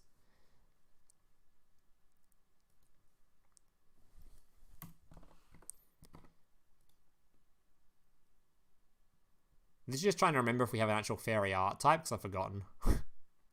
We don't, right? So there's no actual fairy archetype yet. It's like a thing. So maybe this will see more play once we actually get some more fairy cards, but for the moment it's probably just going to be sort of something you play if you like milling cards, I guess.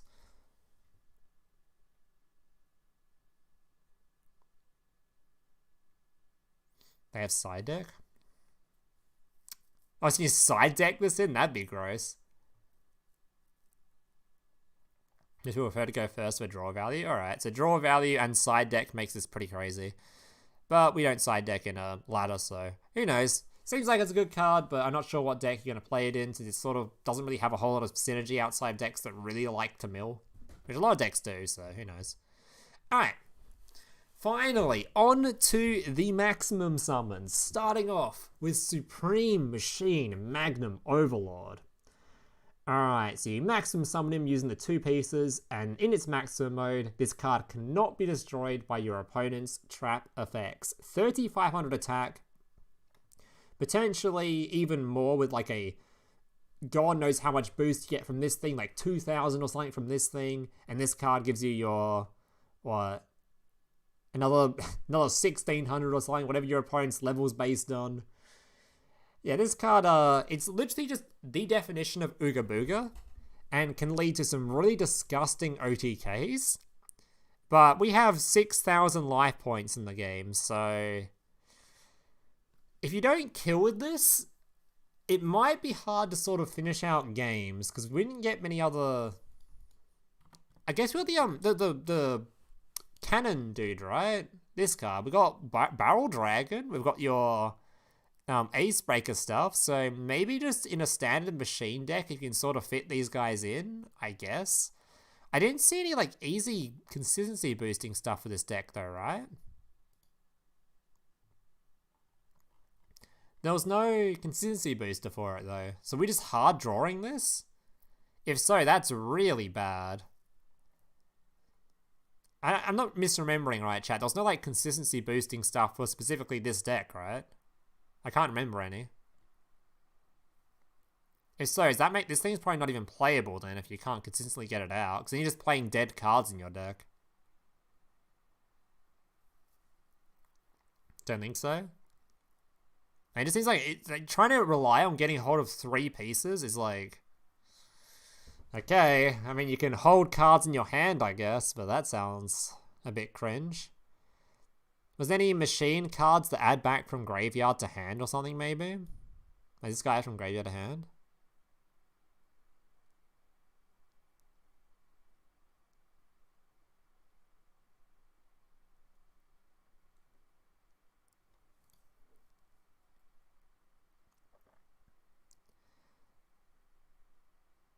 Min deck size 20, min deck size 30. And drawing 3 card combos in 30 card deck is still not great.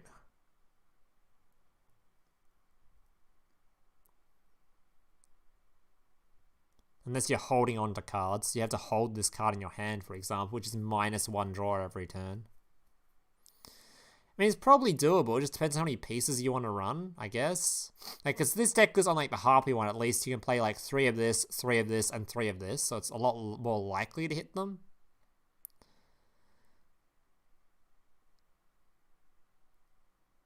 Machine skill returns the maximum from grave to hand. Where was it?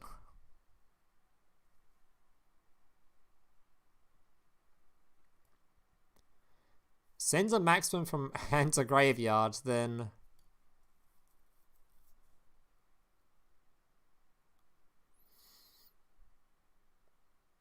I mean, it puts it to the bottom of the deck, top of deck, so I guess you can draw into it on the following turn.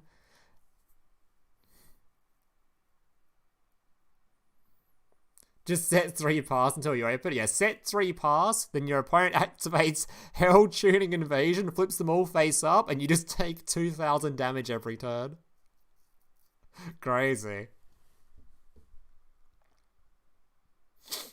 I don't know. This card, without consistency boosters, I'm not sure how good it will be. I'll be honest. I'm not super keen on just draw the cards smile. Just pray to draw them. Maybe Rush Duel with 5 draws a turn and the amount of delaying you can do with just setting cards. Maybe it's enough. I can't judge it enough. I don't know. I have to wait to test out the cards to see if it's worthwhile. So, I don't know. Maybe it's alright, maybe it's not. Who knows? Just dodge Royal Rebel, yeah. Alright, Dragon Sky Emperor. This card has the exact same effect. Can't be destroyed by your opponent's trap effects. Wowee, that's crazy. Also, keep in mind, if you don't out this, or if you summon this thing and you don't kill your opponent immediately, your opponent's going to use one of these, use their, use this skill on it, use your spellcaster dude effect over here, your 7th row mage, use the new spell card that just got released. Plenty of ways to out these things. So if it takes 15 years to summon your boss monster, you don't kill your opponent, and your opponent immediately outs it, that's just a lost jewel right there. So I'm hoping this one seems like it's actually doable because of all the draw you're getting. You're getting like 1 billion different draws with this deck. So maybe you can draw into this one a lot easier. It also looks good. Turns out like the Cyberse monsters have like, this card seemed alright. There was the... we had another Cyberse monster earlier. I think they had a lot of stats or something.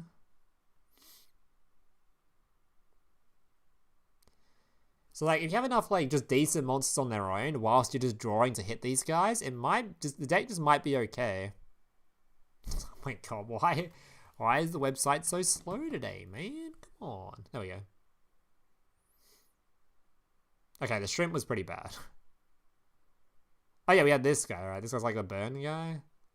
So there's like a ton of cycling in this deck. We have at least some 1500 attack beaters. We've got this big guy, which seems like a good backup plan. I don't know, maybe the Cyberse deck will be okay. Especially with the skill, it just lets you just draw a billion cards as well. This deck might be alright. But the skill also minuses like 600 attack every turn or something. Yeah, your maximals lose 600 attack every turn, so... I don't know, puts you on a bit of a clock. I don't know. These decks are so strange to look at. I'm not sure about them, personally. Monster Reincarnation. I think that's going to be seeing a lot of play, especially in Harpy, because Harpy has the issue of the only one each the side pieces. Speaking of which, I don't think we've actually gone through Harpy yet. Where's the Harpy cards? Why are they not shown here? Alright, well, I guess we have to type in Harpy and go through them manually. We'll talk about Harpies after we've gone through the box. Alright, next we have Thunder Cavalry YGGDRAGO. Alright, send the top card of your deck to the graveyard. This card gains 300 attack until the end of this turn. Then if your opponent has no cards in their hand, this card inflicts piercing damage. Okay. If it attacks defense feature monster at this turn. Okay. Wait, that's it? So just a big dude that does piercing damage. If your opponent has no cards in hand.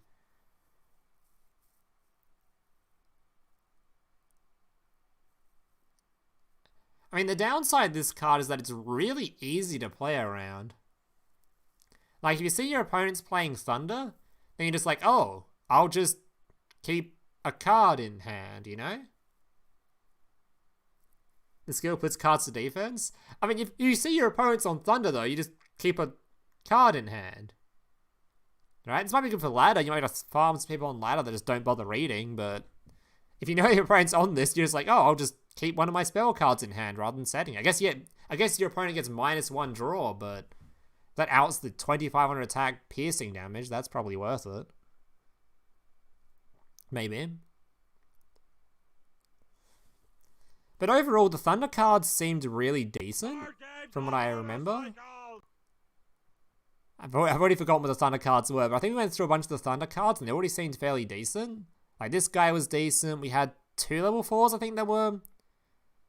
1500 attack. We had the back row mover. There was... I swear there was another Thunder card that was good. Oh yeah, this card, the reviving back big dudes. We had this card, which was really good too. So overall, just like the Thunder deck seems fairly decent, just in just the main deck itself. Just the boss monster is a little bit lackluster.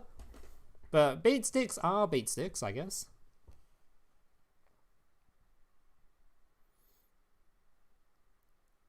Just play Royal Rebel. Dude, this Royal Rebel skills can be so... I'm so scared of it, man. We'll see, we'll see. Either way, I guess it's also important to note that I don't think maximums can be put in defense, can they? I don't think you're allowed to put maximums in defense, so this card can't even out a maximum, which is interesting. Have to have like a spell card to go with it.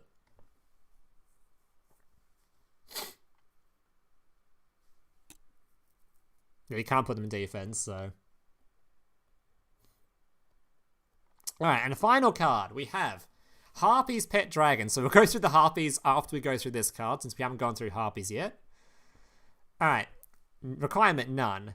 This card gains attack equal to the number of face-up Harpy Lady on the field times 300, and the number of face-up Harpy Lady Sisters on the field times 900.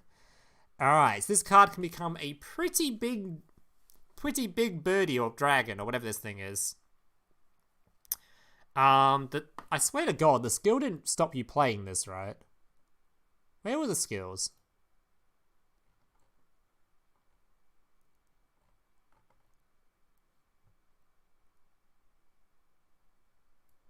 A wind attribute. You better be wind. Oh, thank God it's wind. Okay, I thought it would be like winged beast or something. I was gonna get triggered. Okay, so it's usable with the skill. Why does it look translucent? It's just because it's just like IRL pictures of the cards, I'm pretty sure. Like card arts and stuff. Because you'll notice some of them also, like the Harpy cards, I'm pretty sure on this website have, you're probably noticing the thumbnail of this stream, but the Harpy cards have sample written on them. Anyway, this card seems pretty good. It's just potentially just a what's it? The max amount you can get with this card is gigantic. Extra 1800 or something on top. Holy, that's pretty big. Not super likely to happen considering he's level 7. So 2 tributes for this one. You have to have 2 tributes for the other 2. But all the other Harpies are only level 5, right?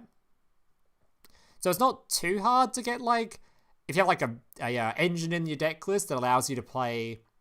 Like gets extra tributes back, like the Beast engine or the whatever that Unicorn engine that used to be in the game. Unicorn? I forgot whatever it is. The Psychic engine? I forgot what it was. The thing just adds cards back from graveyards. So you're able to just normal summon a bunch of times, tribute summon a bunch of times. You can make this card pretty big. Yeah, 3800 before skill, and the skill gives it to Pet Dragon as well, right? Yeah, Pet Dragon gives you an extra 100 times its level. Yeah, that's pretty crazy. Because that's an extra 700 on top of it. That's really big.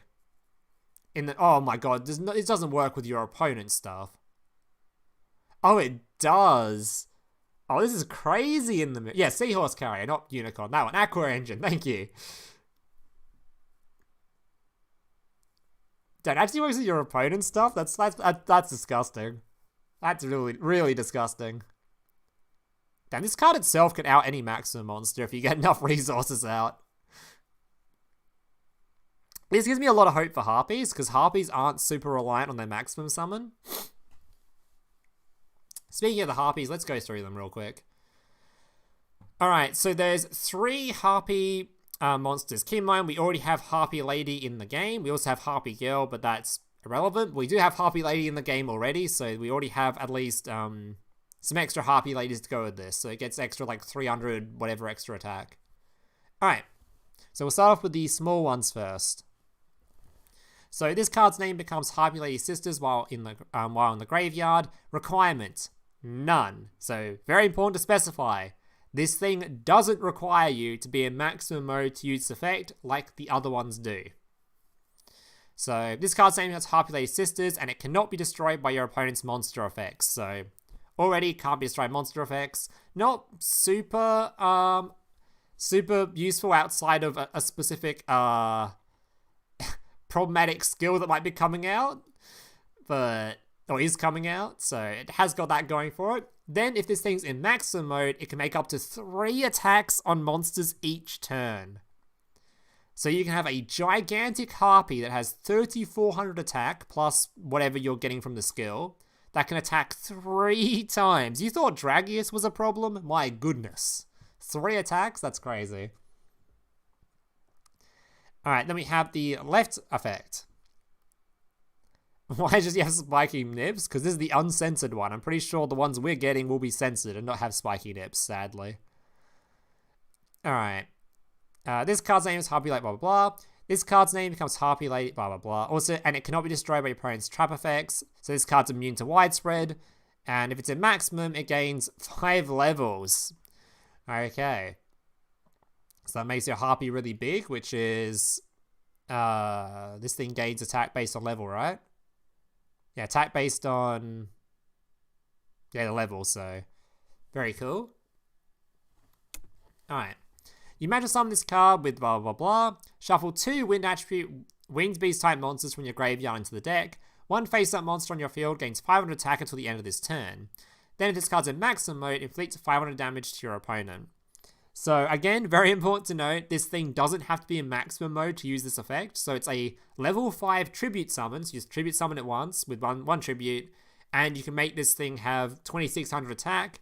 Plus, of course, we've got the skill as well to make it even higher. May be able to beat over most things in the game that isn't a maximum summon, just off of this card alone. So, yeah, the deck I have most hope for maximum summoning is just Harpy, just because their cards by themselves are usable. Like, they're just decently statted monsters with a skill that can make them even more decently statted, and the big one actually does something. Like, I have a lot of faith in these cards, despite the lack of amounts we've got of them. Because we only got 3 of this card, and we're getting singular copies of these. We've also got... where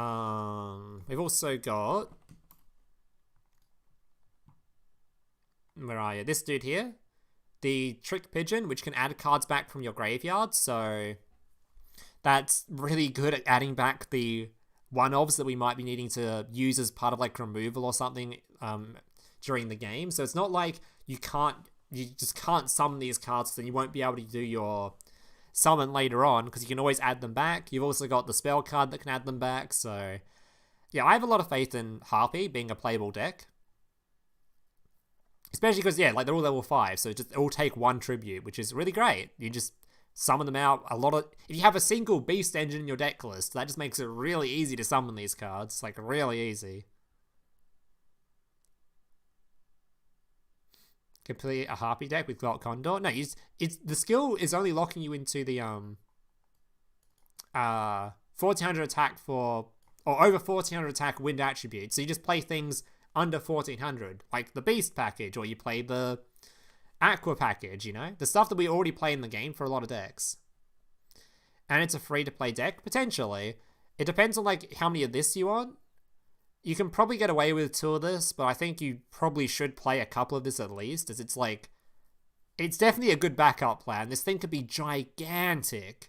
If you high roll enough, this thing is huge.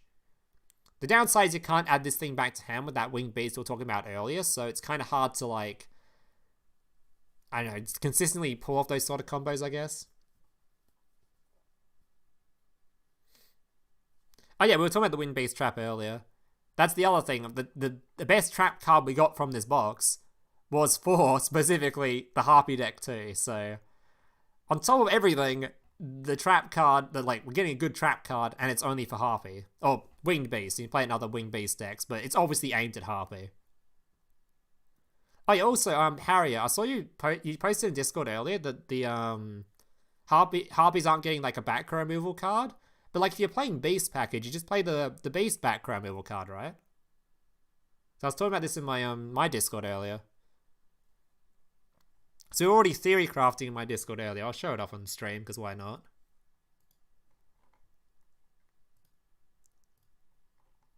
Something like this. You just play the Beast package, these cards here, which obviously you summon your Pakachu dude. He gives you back your dudes for extra normal summons, so you can just spam out the big guys. You have the Beast removal spell, Rage of Beast, to be able to remove your opponent's back row, because you just have to have some beasts on field to use it. We can have the new spell card, of course, which is good to get out maximum summons. Not sure how many of these you'll need, depends on how popular maximum summoning becomes. The new trap card's great, widespread's great, and of course we have your monster reincarnation to add back the singular pieces, and the bird to add back singular pieces. And of course, we got this card too, we haven't even gone through this dude yet. Where the hell was he from? Wait, where's this? Where was this guy from? The fucking card trader or something? I haven't even gone through him yet. This guy must be a bundle card, I think.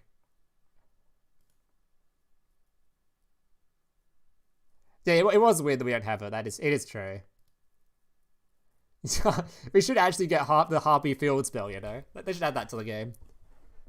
Yeah, so we got this card too, which is another reason why Harpy might be good, because they also got another level 5 monster, which just is like a summon skull, but for your wind monsters. It's also a machine too, so for machine cards too can use this. Oh yeah, there's 2 bundle cards. We haven't gone through the other one either. What the hell? What the hell is this stupid bundle thing?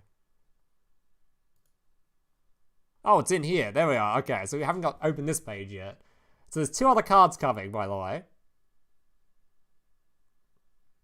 We saw about how the fact that Cybertech Alligator is not cyber or an alligator. He looks pretty alligator to me. Look at that face, mate. He's got like, that's actually an alligator face, right? What do you mean not an alligator? Tell me this dude hasn't got an alligator looking face. That is 100% an alligator face right there. It's kind of weird he's got wings, but at the same time, that is an alligator face. Come on. Read its text? Okay.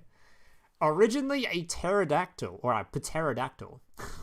He was visually attacked by a dragon using the newest technologies. His keeper saved him from the near fatal wounds and brought him back as a powerful cyborg. So it was originally a pterodactyl. Alright, so it actually wasn't an alligator, you're correct. Huh. Huh.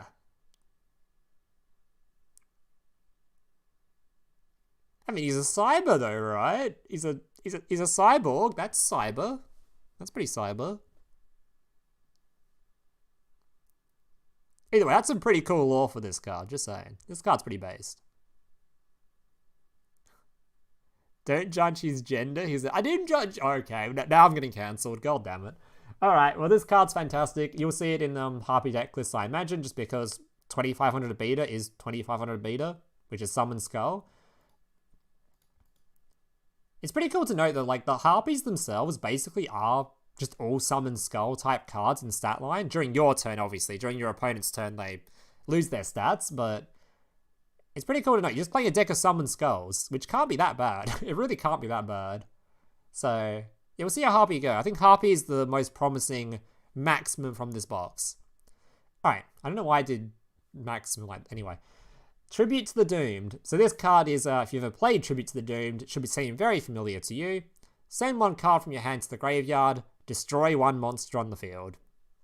Very good. Another way to easily out maximum summons. This card will probably see play. It depends on what deck people are playing, of course.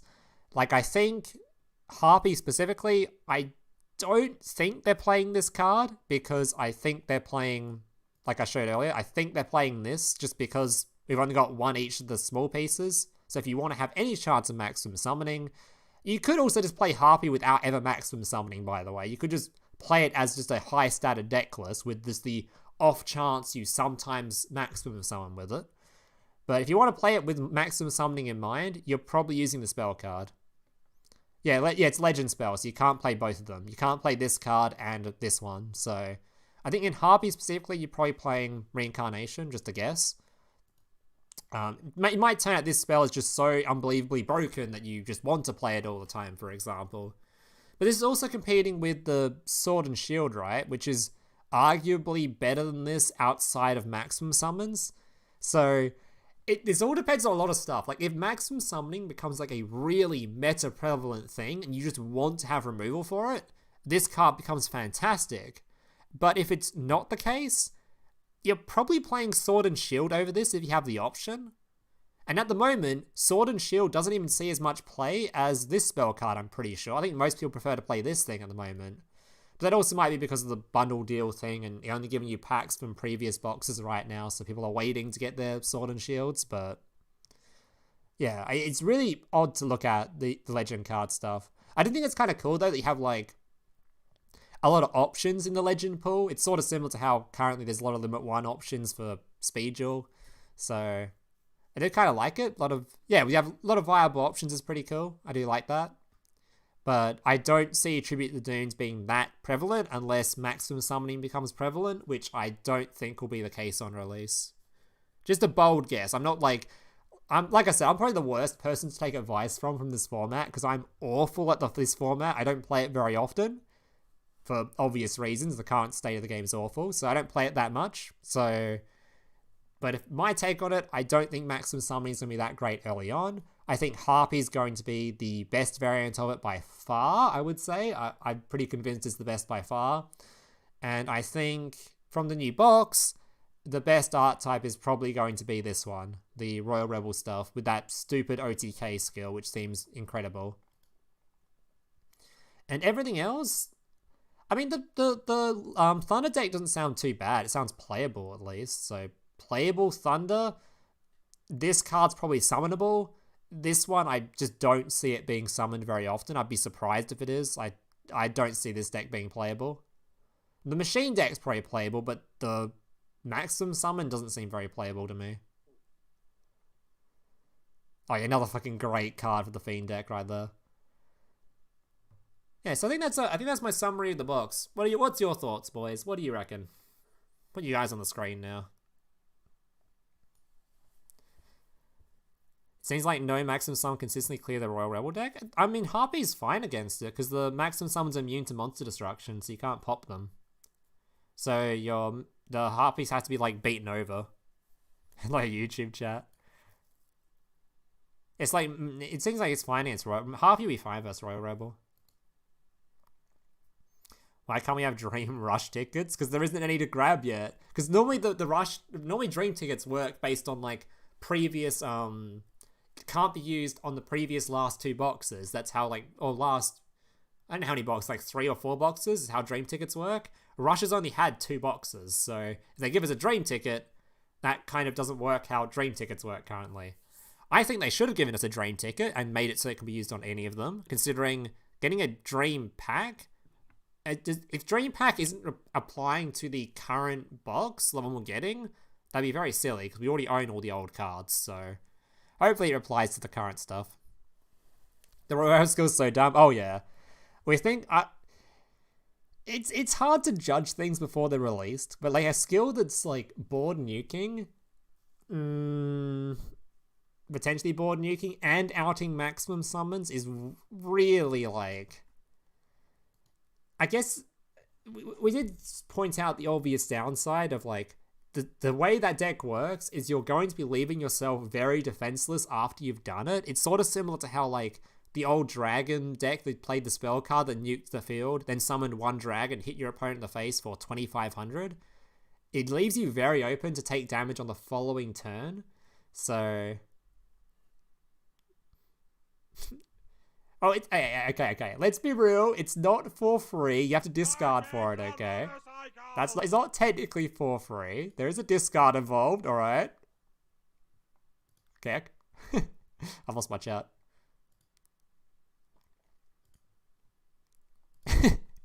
But yes, it's pretty fucked being able to stop defense everything. Maybe they're just setting it up so that we can set up a skill ban list needed for all formats and tier 0 format in all 3 formats. Rush, Duel, Speed, and IRL can just be all tier 0 format. At least Master Duel I don't think's tier 0 right now, is it? Is Master Duel tier 0? It's not, right? We haven't got Fire King yet. It's getting there. It's climbing. It's climbing, boys. It's nearly there.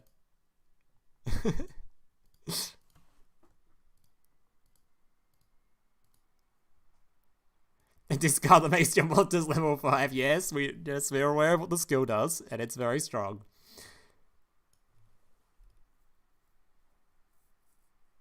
You think that Annie Raw is going to be good? The fact that Royal Rebel looks high tier?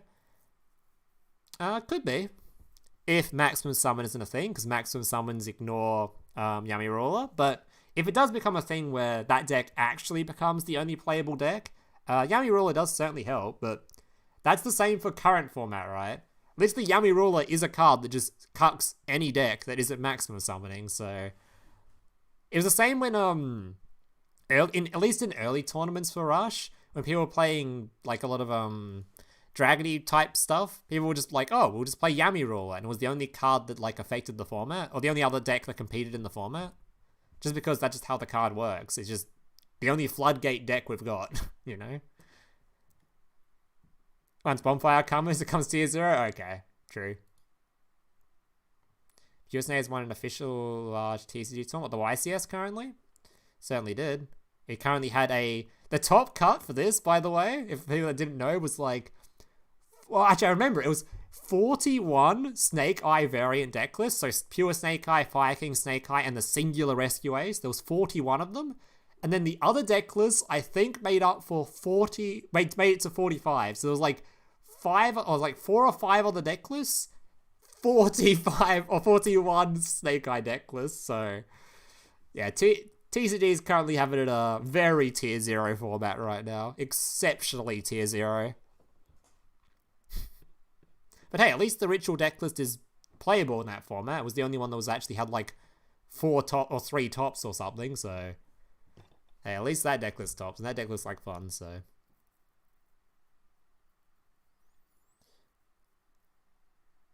There's no deck stronger than Snake Eye coming out, but at least there's some that compete, or sort of compete. Copium. Are you gay? What kind of a question is this? Am I good at Yu-Gi-Oh? No. Unlucky. Yeah, but your comment's kind of cringe, so I think I might, Card games on motorcycles! Might have to hit you with the fat man. Alright, boys. I think that's going to do it for the stream, though. I think we've gone through the cards. You guys have got the opinion. And, yeah. I think we are... Can Snake Eyes play Salad? I mean, Salad can play a bunch of the fire stuff, not Snake Eyes in particular, though. Because they've got no level 1 fires, so there's no reason to. But Salad gets a bunch of support in the future anyway, so it should be pretty good. Full Power Tillman or Snake Eye stronger? Tier. Tier is probably the best deck ever released. Probably the best deck ever released. I'd be surprised if it isn't. Playing new Bell stuff, seeing play too. Oh yes, the new Bell stuff. I know all about that from one certain incident.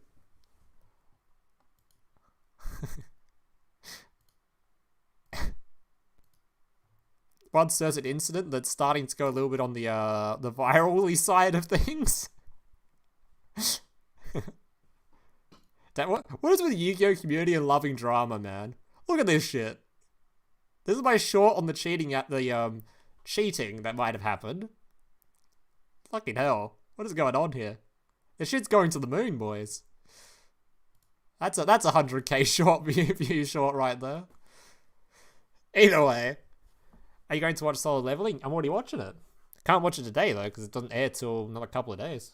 The next episode, anyway. We had a fucking 0.5 episode this week.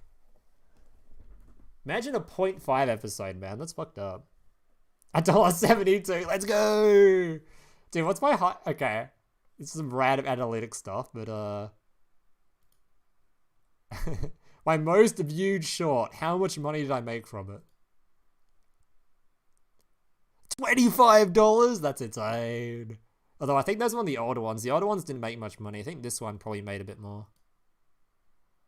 Oh, 44? But 250,000 views. Fucking hell.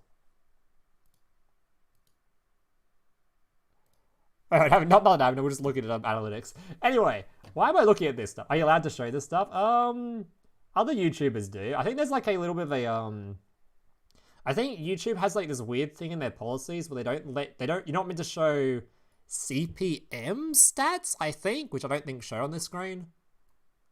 Yeah, it didn't. So I think it's fine, but I know other YouTubers do it, so it's probably fine. If anything, YouTube would just be like, hey, you've been bad. And be like, oh, I'm sorry guys, my bad. Why am I still here? Okay, we're going offline, boys. Actually, sorry. For the 2 people that stuck around, there's one more thing we can look at, actually. For all 10 of you that are still here. Because half of you have already clicked off because you're like, the box review's over, you loser. But for the 10 of you that are still here, Look at this. I don't want to have the sound on because Nintendo likes copyright striking people. But Pokemon Trading Card Game Pocket Edition was announced to come out later this year, which is essentially like a it's similar to Duel Links in that it's got a speed format of the current Pokemon TCG, which is weird because their format's already kind of, dare I say, simplistic. But I'm actually really excited for this. I'm not gonna play sound because, yeah, like I said, I don't want to get copyrighted, but we'll sort of speed through it a bit. It's got little pack opening things going on. So you open packs every day, you get a couple of free packs every day apparently or something. Got a little collection of cards. I want to show you the battling. There's trading with friends. And there's like battling. So little battles going on, which is really cool. And then you like speeded up versions of Pokemon battling. You see there's like a timer in the top left. 17 minutes is still a while for a speed duel, but yeah, it's literally Pokemon links. So I'm not gonna confirm it, but like I would say there's a high chance I'd make content for this game if it turned out to be as good as like a Duel Links sort of sim is. Like I don't see any sort of like ranks anywhere here, so it might not have a ranked mode. It also might not have like, because there's the ways to get it said it currently. The only things we know is that there's 2 free packs per day that you can open for the cards, and I assume the rest you have to pay for.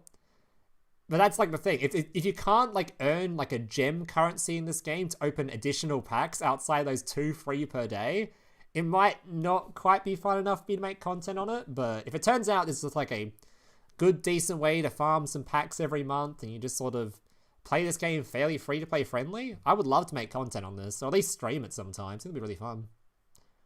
And I honestly think a lot of people in the Yu-Gi-Oh section would love to see Pokemon content or another TCG content. So I'd be slightly interested to post to my channel as well.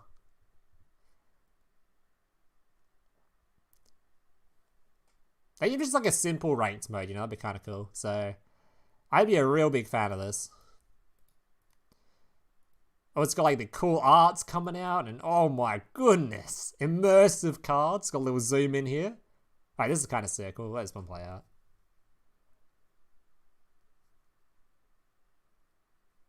Look how cool this looks. God damn, you can zoom in on your cards? I'd be surprised if they did that for every single card in the game. I assume it's just for a few of them, because that'd be ridiculous, but maybe it's for everyone.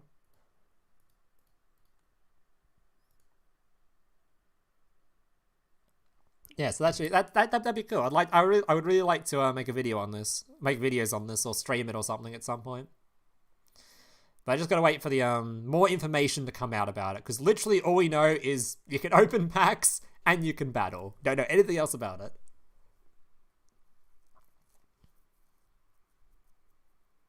Because the current, people that don't know, the current TCG sim for Pokemon is, it exists, but it's like, it's not awful, it's just like, I think the biggest downside of the current Pokemon TCG simulator is that although it works, it looks older than Duel Links for a simulator that came out like, I think like 2 to 3 years ago. They updated it to a new format, a new simulator, which is like embarrassing. The format, the simulator shouldn't look worse than Duel Links, which came out like 7 years ago.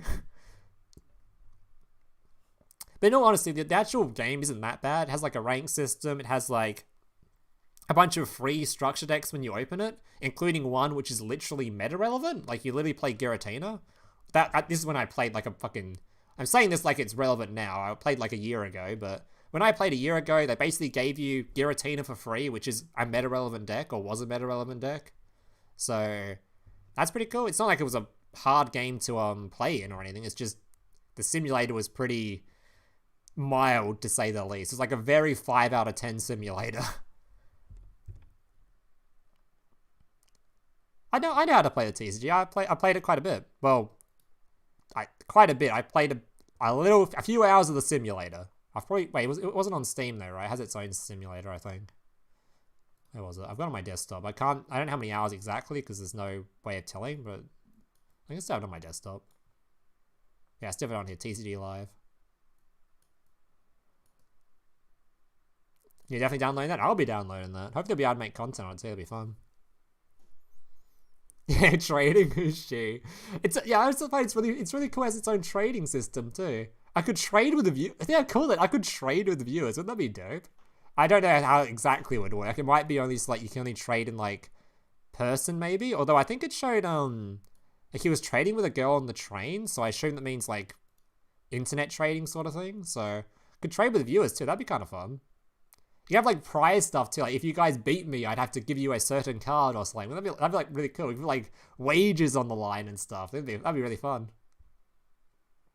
Stuff you can't do in normal Duel Links. There's no trading in this game, but in that game, that'd be great. Literally just trade and shit. A Pokemon tutorial video on how to play Pokemon? Maybe when the actual Pocket trading comes out, because this one is based on... it's a different format. It's slightly different. It's similar to how Duel Links is like the speed format for Yu-Gi-Oh! This will be the speed format for Pokemon. As it says down here somewhere.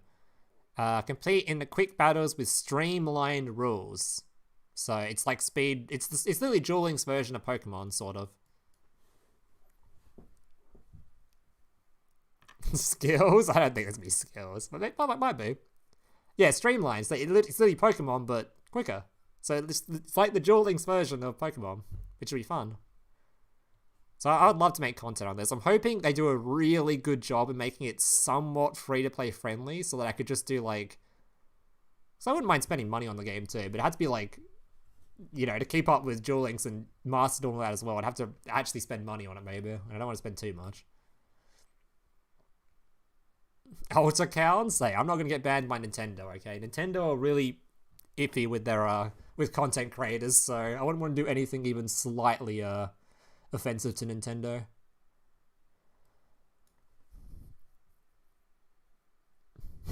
Why are we talking about Pokemon, by the way? This stream we finished the box review a while ago. Why am I talking about Pokemon? Alright, boys. It's been fun. It's time to end the stream. I've been on for too long.